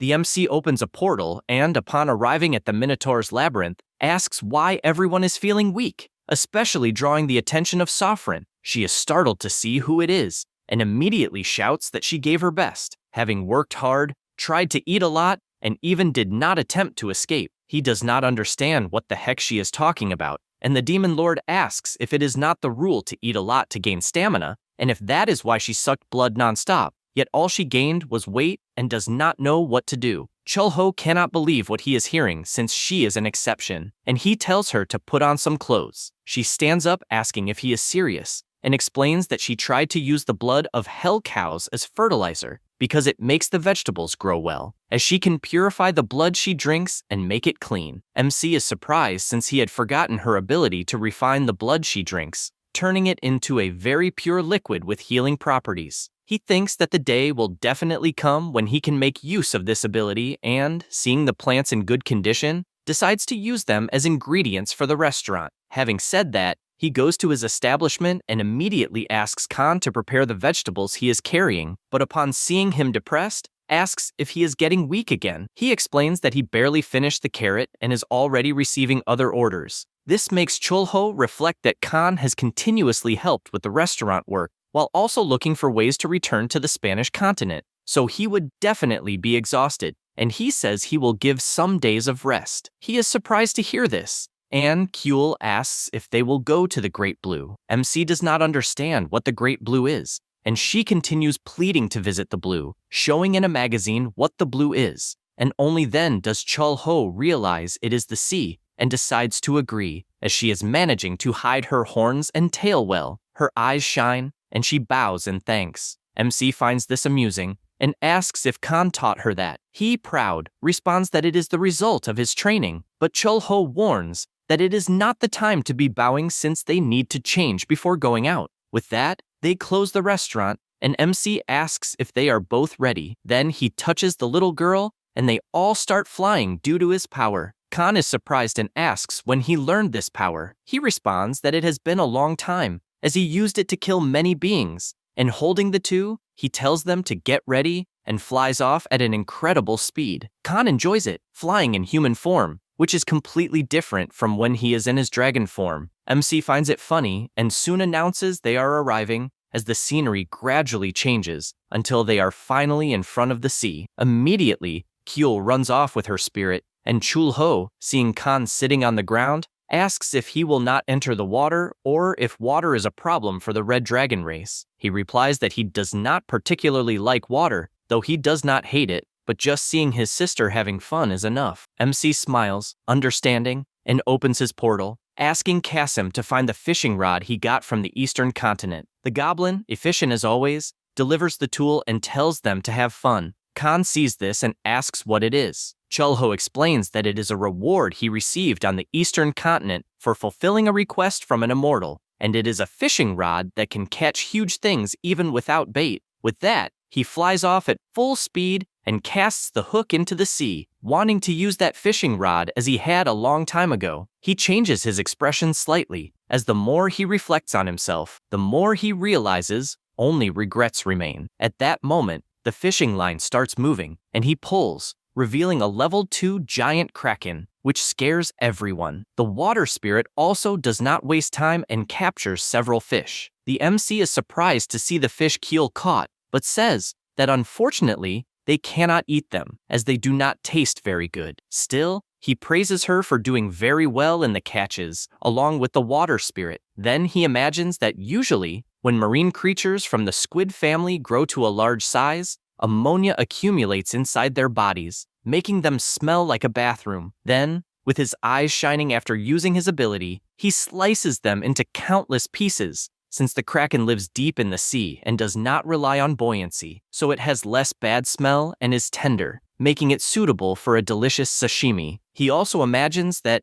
when he was with the Legion on the Spanish continent, seafood was steamed, so the ingredients were limited. That said, he prepares kraken legs grilled in butter and kraken sashimi. Everyone starts eating, as they are starving, especially Kyul, who cannot resist and decides to try it. Realizing it is extremely delicious, they start talking until the sky begins to shine in various different patterns. Khan is confused and asks what all the shining is, and the MC explains that they are insects that glow after feeding on salty sea air and, as far as he knows, also exist on the Spanish continent. This makes him reflect more deeply, remembering that his father was named Busan, and, although he moved to Seoul, he may have done so because he missed his hometown and often brought home a bottle of soju. He always sat next to his father eating squid sashimi, one piece at a time, and when he was in high school, he thought life would end when he entered university, but that was when a new beginning arose. After finishing his military service and returning to school, he went through a difficult era, with the whole world struggling to find jobs, reaching the point where he preferred to return to military service. When he graduated from university, hell unfolded,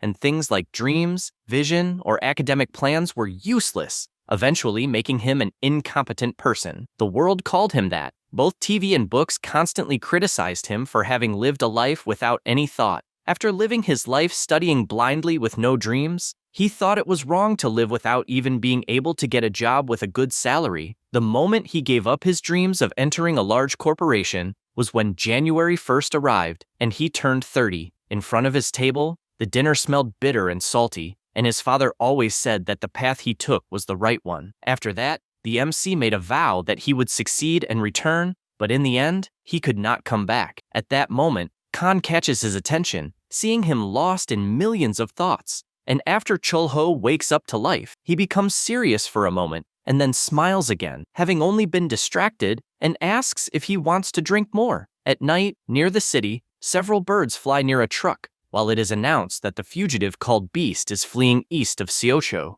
After a while, everyone returns to the restaurant, and the MC announces that he will prepare the kraken, feed Kyul, and only then go down. Then he prepares himself, imagining what he could do. He considers that seasoned kraken is very good and could be molded with a filling inside, using a Korean blood sausage. But at the moment, he only has one dish in mind. For that, he slices the body and legs well, as the kraken needs to be in small pieces. Then he adds a bit of cooking oil to the flour for frying, and only then adds salt and water to make a thick, soft dough. He begins frying over high heat until finally finishing the fried kraken. He tries the first piece and realizes that the crunchy texture of the dough matches the meat, making it fantastic. Then he imagines that normally soju would pair well, but at that moment, beer would be ideal. He prepares to get the drink but hears a cat meowing, goes to the door to see what it is, and finds it strange, as the size of the cat is the same as a tiger cub. MC uses his detection eye and realizes that it is, in fact, a common cat, without much information, and therefore believes it must have eaten some magic stone from somewhere. Because of this, he reflects that a beast that eats a magic stone dies quickly because it cannot handle the magical power, and,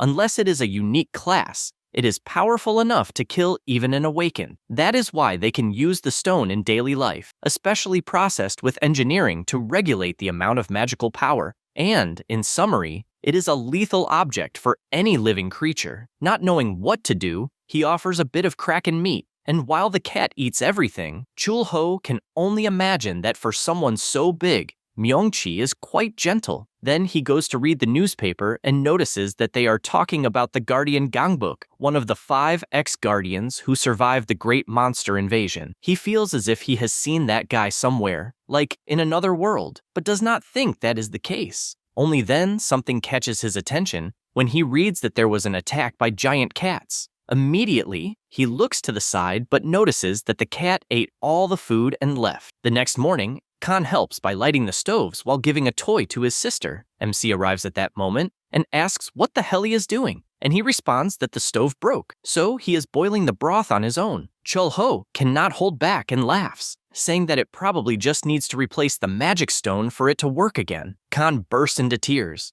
having not imagined it would be so simple. But at that moment, something catches MC's attention as the giant cat has returned again, this time with a rat in its mouth. Kyul starts calling the cat a tiger, but Chul-ho says it is not a tiger but a cat. Then the little girl calls the cat Hodori and mounts it, making Khan worried as it is not an animal to ride. Kyul continues petting it, and this makes MC reflect that the cat is quite gentle, and therefore it must not be the same as the ones in the newspaper attacks. Suddenly, the cat enters the restaurant frightened because someone stood in front of the restaurant with a falcon. MC greets the young man, as it has been a long time since they last saw each other. Ryumin enters asking for a meal, but is soon greeted by Hyuk and the blonde boy, who continues saying they should have eliminated all the cats in the area. Then everyone sits down, and the new captain says he wants something refreshing to eat. MC almost says they have kraken, but changes his mind, saying he has squid, and prepares, wondering what he could make that would be refreshing. After finishing, he says he prepared raw squid soup, but in reality, the ingredients were kraken with mandrake. Hyuk likes what he sees, but asks if by chance there is also white rice. Ryushin is shocked, as he has no idea who would eat rice with cold noodles. But the captain just tells him to shut up. Then, he takes a portion with a spoon and starts eating, saying it is delicious. MC is happy to see everyone pleased, and the captain decides to ask the knight if he will catch the cat that supposedly attacked civilians, and he answers yes, as they are the same from previous incidents. Chul-ho is curious about what he is talking about, and he explains that, a year ago, a very famous thief kidnapped a transport vehicle carrying level 4 and 6 magic stones, and its whereabouts became unknown after that, with no one knowing even the thief's name, age, or gender. However, people kept calling him the Beast because this person could control animals at will. Ryumin tells her partner that they will start with capturing the fugitive and must not let him escape the city under any circumstances. Because of this, she activates her ability, summoning several roots from the ground that attack the truck that was fleeing. However, the Beast, with just a whistle, summons numerous crows attacking all the vines. Moreover, the birds had crystals in their beaks, and once again, Ryumin shouted to catch him. The girl continues using her magic at maximum power, but is soon startled, as in the next moment, a giant tiger appears, destroying everything. Four Eyes is shocked, as the beast class is the same as his, same level, yet seemingly inferior. Then he looks to the side and notices that several giant cats have entered the forest. Only then does he realize that the crows are a sign, since there is another animal that ate the monocrystal and escaped. Meanwhile, the fugitive is standing on the truck with his giant tiger, exuding confidence with his smile. They even try to get closer, but quickly get frustrated, since the target simply disappeared, and that is why the hunter beast's apprehension failed. While recounting this story, he explains that the target he pursued fed the cats with 4th-class crystals, 30 in total, and even though he captured 26, all of them died. It is known that few animals can resist the power of the monocrystal, but momentarily they gain powers that transcend their species. Chul-ho asks if that means he will take care of the remaining 4 cats. He replies that yes, and says that if they are lucky, they may capture them alive, but they will be killed afterward. MC takes the opportunity to reflect, as he does not understand why this phantom thief wants to steal the magical stones. Ryumin deduces that he will try to use them to create something great, and although it has not yet been confirmed, it must be because many of the awakened who are active in the uninhabited zone are foreigners. MC is surprised, as it is the first time he has heard about the foreigners. The Four Eyes says he is about to leave but warns he will return soon. The other 2 awakened say the same. As Ryumin walks through the forest, he notices something and sees that some cats have fallen, just as he thought, since they could not endure it. However, he is startled to see that one of them is standing and cannot believe it is still alive after eating a monocrystal, but he does not understand how it developed so well or if that is really possible. The cat attacks as it gets very close, and this grabs his attention, making him wonder if it is just protecting its companions. He begins to sweat, thinking it is a pain, and realizes that all he has to do is lift a finger and it will all be over, and the 1-year case of the missing magical stones will be resolved cleanly. Even with a heavy conscience, he imagines he cannot ruin the work out of a moment of pity, since public and private matters should be kept separate, and he firmly believes it is the right thing to do. Meanwhile, in the restaurant, MC is thoughtful about the foreigners, as they must be awakened from the land of no one, and he knows that outside of Seoul it is a lawless land, with countless gates left unmanaged, so monsters run free and entry is restricted. He soon concludes that if people can move around in such a place, then they are strong awakened, and since it does not seem to be a secret, he wants to ask more about it. Barely thinking this, someone enters the restaurant. It is Ryumin again, this time asking if there is a strong drink. Chul-ho says that the only strong drink available is the fire drink, which is not the best, and asks if it will do. Four Eyes replies yes, and MC imagines that drinking something with 60% sorghum on an empty stomach would make him suffer the next day, and so he thinks it pairs well with some sweet and sour meat. He realizes there is no pork, so he will have to use the beef he bought last time. With everything prepared, he makes his thin cuts and quickly takes them to fry. At the same time, he asks the awakened if he happens to dip the sweet and sour meat in sauce. He does not quite understand the question and says he was still thinking about what side dish he would order, but thought something sweet and sour would be good, and requests salt instead of sauce. MC is surprised, as the guy clearly knows how to appreciate it, since it is a good way to enjoy the pure flavor of the meat. With everything ready, he serves the tray, and Ryumin wastes no time, taking a piece of meat and putting it in his mouth. At the same time, he drinks his beverage and becomes increasingly happy,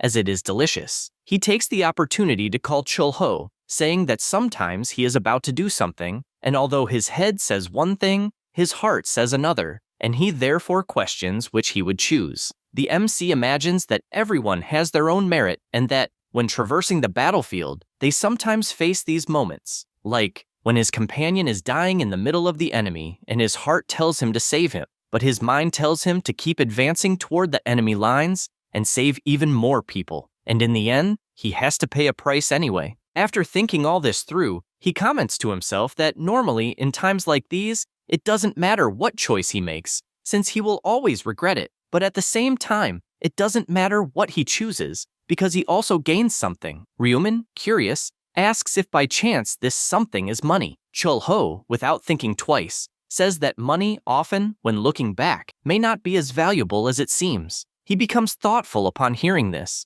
takes another sip of his drink, and reveals that he feels more at ease. The MC is happy to hear this until Ryumin's assistant arrives at the restaurant and says she deduced he would be there, since outside there are several eagles parked silently. He, worried, questions why she is out so late at night and, even more, what she is doing in the restaurant. She says her house is very close and asks to share a bit of the sweet and sour meat, but he refuses since he is hungry. After finishing all the food, he leaves the restaurant with the girl, who complains about him being so drunk. Then, he is startled to see a cat and questions how an animal can be so big. Ryumin observes closely and says that cats are common in the city of Goyang and says goodbye, since the cat has several rats, probably hungry. With that, the two leave while the animal keeps watching him, remembering only the 3 graves of the other cats that lost their lives. The next day, at the restaurant, Kyul is brushing his teeth and his brother keeps asking him not to swallow the foam. At that moment, Chul-ho appears and is surprised,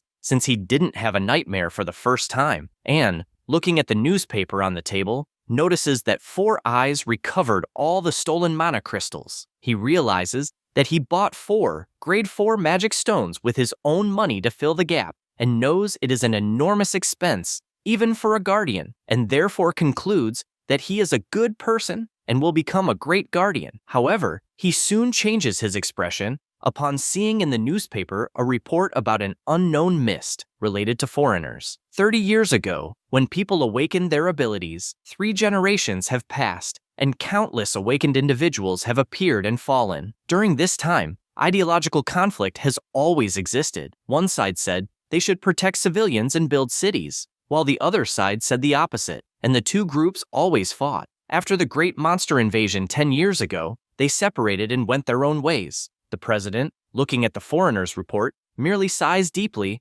knowing that they are crossing a river from which they cannot return. Elsewhere, Hoon is tinkering with his battle mecha, since the injection speed still seems slow and therefore needs some adjustments. He gets out of the robot and says that the movement improved by 50%, but he is unsure if adding more artificial muscles would be overkill. His assistant says they will need new materials that can withstand the power of the mana crystal. He says he understands, until he looks to the side and sees Ryumin in the room and asks what happened. He says he passed by as he was going to report on the fugitive beast. Hoon takes the opportunity to ask if he heard that the Undertaker is returning and reveals that it is not a shadow or something the public would know, but an unofficial Grade 1 awakened, since if Jaeger became public, it would cause chaos. So he was sent secretly. He becomes thoughtful about this. Since first they sent Gabby and now also the Undertaker, he believes that certainly something big is about to happen. Meanwhile, Gabby is fleeing from something and the awakened Senbats that bite her leg. She thinks this is awful but manages to fight back and then escapes again. At the same time,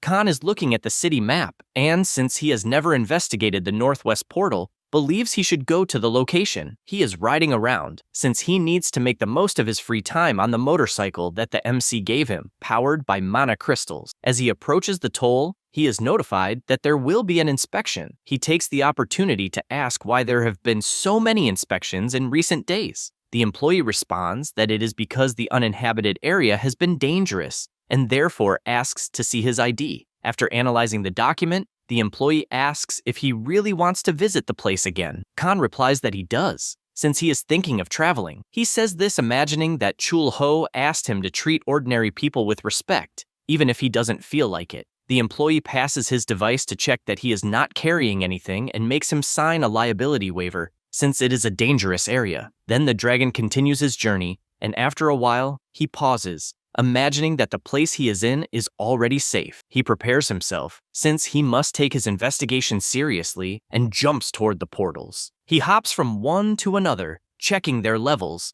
until he gets dizzy, since one of the portals is the habitat of monsters that attack in groups, and he thinks it was a total waste. Moreover, he also gets hungry, and while hunting inside the portals, he doesn't understand why he doesn't see any monsters. But that is because all of them are afraid of him, as his terrifying dragon aura is overwhelming. At that moment, he senses something and realizes there are awakened in the portal, not just one, as he is feeling more than 10. Thinking about it, he becomes even more startled when he sees that one of them is Gabby, and she is surrounded by several other awakened. The group begins to taunt her, saying that she has finally fallen into their trap as she keeps interfering in operations. She realizes that her situation is not very good, since the vampire venom spread very quickly, and she can only imagine that she investigated the foreign portals for a long time, since with her stealth ability it was easy, and she never had any problems, and therefore she doesn't know what to do. At that moment, someone approaches,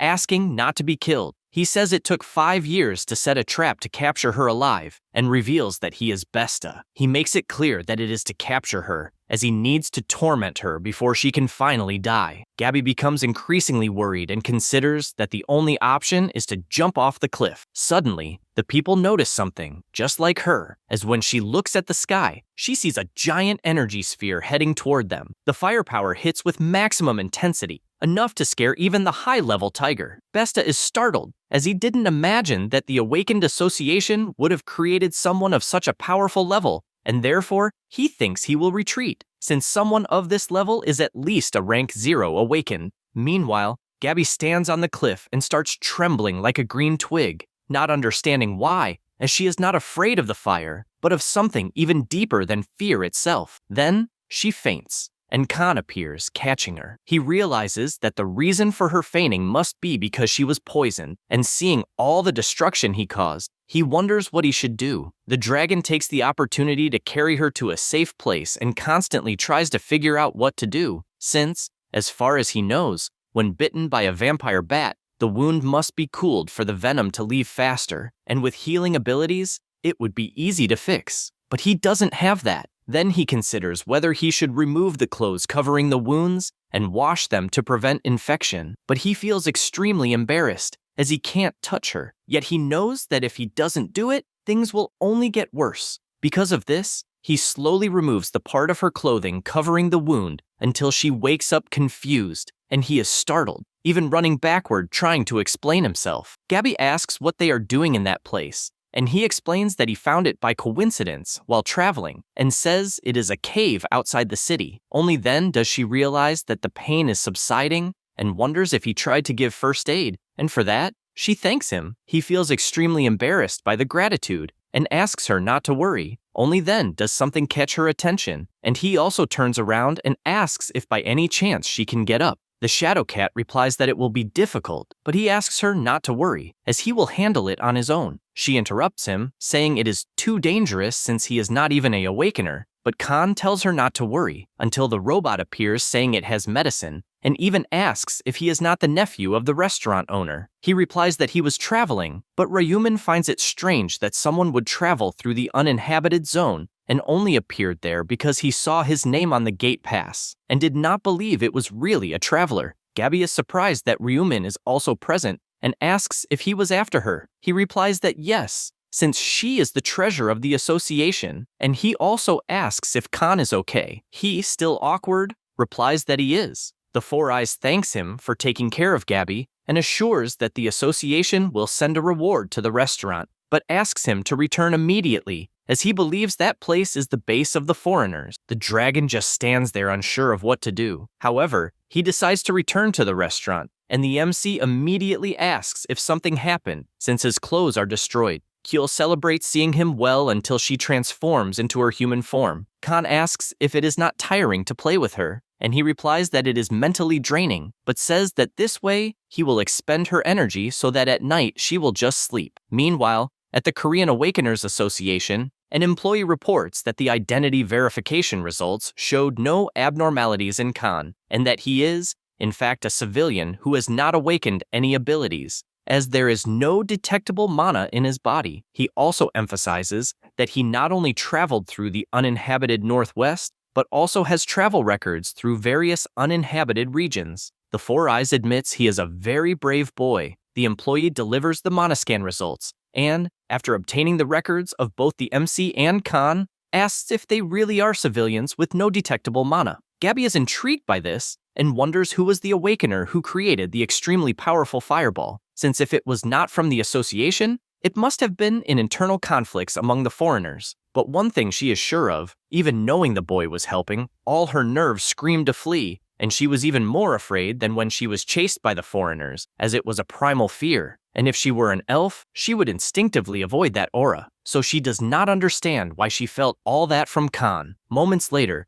we see a man walking. It was the MC aged. He had wandered for 10 years, and all he could think of was that the Spanish continent is also vast, like the Western and Eastern continents, and neither the Eastern sages nor the Western scholars had provided answers, until a moment came when he fell to the ground. Even without knowing who summoned him to that world, he only pleaded to be heard, as the work in that world was finished, and all he wanted was to be sent back. After saying this, something surprises him, as a huge portal appears before him. He tries to process what it is, and decides to place his hand on it, then finds himself inside a universe. His body gradually becomes younger, and he does not quite understand what is happening. Seeing various monsters, he wonders if it is the demon realm. On the other side was the spirit realm, until another intense light appeared, and he, looking closely, speculated if it was a world of mechanical civilization. All he could think was that he had never seen anything like it before, and he moved closer and closer to this light until he saw a city. His eyes fade again,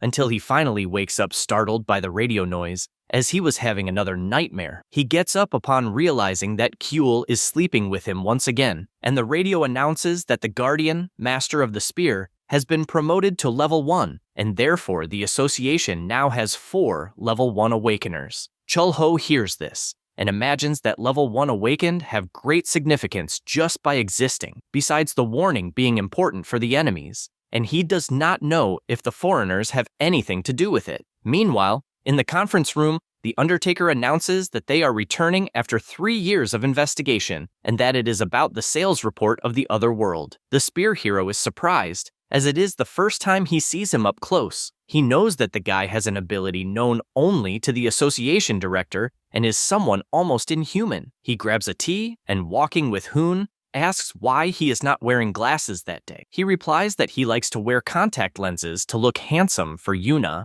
and then comments that apparently confidential information has arrived, which many times is even scary, preferring not to know. Sang-hoo agrees, as all he wants is just to drink a beer. Hearing this makes his friend extremely excited, to the point of running to be able to drink. After running for a while, they find MC buying some pizzas. The two are surprised, wondering if even a restaurant owner eats food from outside. He replies that it is because his daughter wanted to eat, and she, all cute, asks if by any chance they want to eat together. The two are embarrassed by this invitation and ask if they can really eat together with beer. MC says it is not a problem and orders more pizzas from the delivery man. He replies that it will take a little while. As with fewer delivery people, there is no time to rest, and he does not have much time to play with his 5-year-old child. MC asks him to pick up Yoonju next time to play with Kyul, and as a reward, he will pay for a meal. He agrees with this, as both are of similar ages, so it would be nice for them to be friends. Then the delivery man leaves, as he needs to pick up more pizzas. Chul-ho says he will prepare things and grab some pizza with cheese crust, as it is juicy. Kyul wastes no time and starts eating,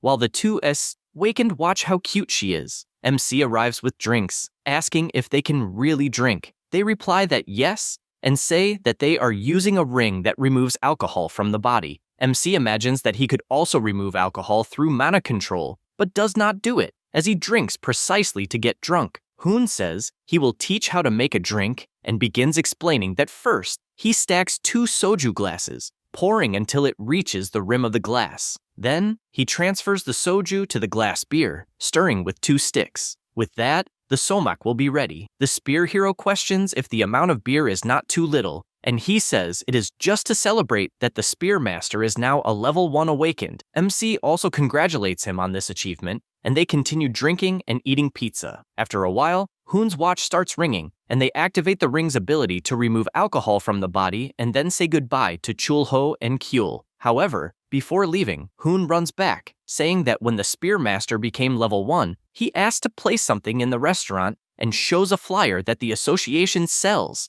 asking not to tell anyone. He takes it in his hand, and the little girl starts calling him a magician, and only then he realizes that this magician is Kyung. Kyul asks if he is perhaps a friend of his, and he does not know what to answer, as they had been friends since elementary school for a long time. Meanwhile, in Seoul, Gangbuk, Kyung says that the harder the world becomes, the more they should smile, and with his top hat in hand, he makes dozens of cards fly across the audience and, with a wide smile, says goodnight to everyone present who are lighting up the night. MC says again to Kyul that he was a school friend and imagines that time really changed his appearance and atmosphere, and as far as he knows, the guy dreamed of being a magician and apparently became the greatest of all. However, something intrigues him. As if he had lived 30 years in another world, he would also have friends, family, and countless relationships. And as time changed, many people died or disappeared. He is aware that inside he is over 60 years old, and therefore his old memories are blurred. Remembering a time when he was accompanied by the boy but still intrigued, he imagines if his friend had changed so much in recent times. Han Do-kyung, after his entire performance,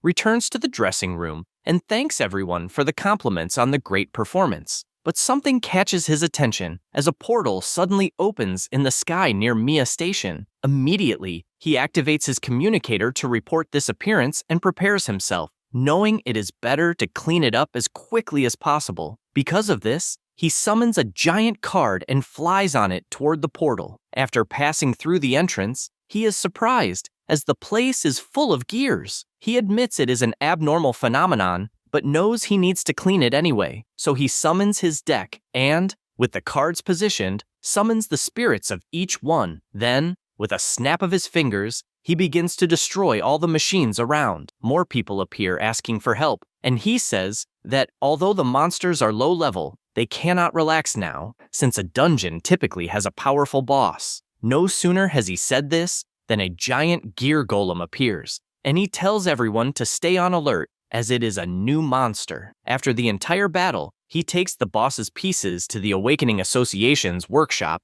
and says the place was a ruin with mechanical monsters. Hoon observes carefully and notes that they are simple structures, like springs connected as a clock mechanism. He also wonders if, by any chance, the energy source is level 8 and 9 magic stones, and he cannot understand how a simple structure handles the unprocessed power of the magic stone. For this reason, he draws the attention of the Master Mage, asking about the dungeon and whether the boss had no level. He replies that the monster's body was very large, so he contacted the association, and they should handle the transport. Immediately, Hoon begins to prepare, thanking for the report, and, while running, he recalls that the Undertaker's report, presented days ago, said that worlds connected to dimensional rifts are not unique, and, if connected to an advanced mechanical engineering world, one should take full advantage of it. Therefore, he asked the staff to analyze the materials of the pieces. While holding the box, he reflects that the materials should not withstand the magical power of the stones, but this time, they may have found a clue about what they should do. Then he asks the mage if he has eaten yet. He replies no, and Hoon, smiling, says he will show him a place as a reward. On the same day, in the late afternoon, the MC is in front of the restaurant, and all he can imagine is what he should say if he ends up meeting Han-deok-young. He remembers the past when a woman said that the next day there would be a cooking class with the parents, and what he hated most was doing anything with his parents. This was because, due to his father's business failure, the house was in decline. He did not want to tell them about the schoolwork to avoid overburdening them further, and even with the magazine full of expensive ingredients he had never heard of, he just watched until a dish he knew caught his attention, tteokbokki. He was happy, as it was one he might be able to make alone, and he had some seasonings and rice cakes in hand. He reaches into his pocket and realizes he only has a few coins. He runs to the store and politely asks for fish cakes, as he will prepare a dish. The store owner apologizes, saying that with that amount, it is not possible to buy the ingredients. He is frustrated, but the man shows a lettuce as an alternative. Chul-ho decides to take it and leaves happily, as he can prepare something. Back in the classroom, all the students are accompanied by their parents except him, who tries to stay calm, knowing he can prepare it alone. However, his pot begins to overflow, and he tastes a bit, realizing it is somewhat healthy. He continues preparing and keeps tasting, but notices it has no flavor at all. The MC becomes increasingly frustrated as he has no more ingredients and will not be able to make anything alone. At that moment, someone asks if he prepared tteokbokki. It was Han-deok-young asking to try it, and after tasting it, he gives a wide smile, approving the food. This leaves the MC confused. At that moment, the boy shouts for the whole room to hear that Chul-ho's dish is delicious. However, the MC warns that it is not good and questions why he is lying. He asks not to worry and explains that it will be just another day, so he will use magic to make that dish delicious. That's all, folks. If you enjoy the video, subscribe and hit the bell. Thanks.